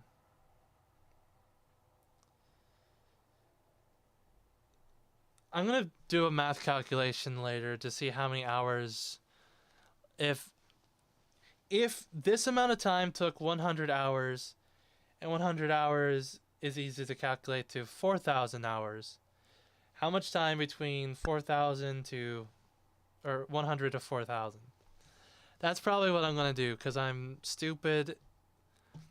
And hopefully, I think it becomes easier with 1,000 subscribers to reach 4,000 public watched hours. Because, you know, it's an exponential growth system. If you have more people watching, you have more publicly watched hours, versus less people watching, less publicly watched hours. The subscriber system kind of pays into itself. But yeah. With all that said, and once again, I'm going to take this off that screen. Thank you everybody who came to watch. Thank you everybody who's going to come watch on the replay. Hopefully you enjoyed the stream. I will take tomorrow off. I'm going to relax tomorrow. I say relax, but I'm just going to be working behind the scenes. I'm probably going to create an overlay that sits on top of the frame that has all the links, or all the icons for the links where I'm at, the name of the channel. I might reuse the color scheme for my thumbnail. I'm actually a really big fan of how that turned out. That was perfection in my eyes. The noise adds grain to it. I've made something I really appreciate. Follow me on Twitter, Legal Layman, or at Legal Layman with 2 N's at the end.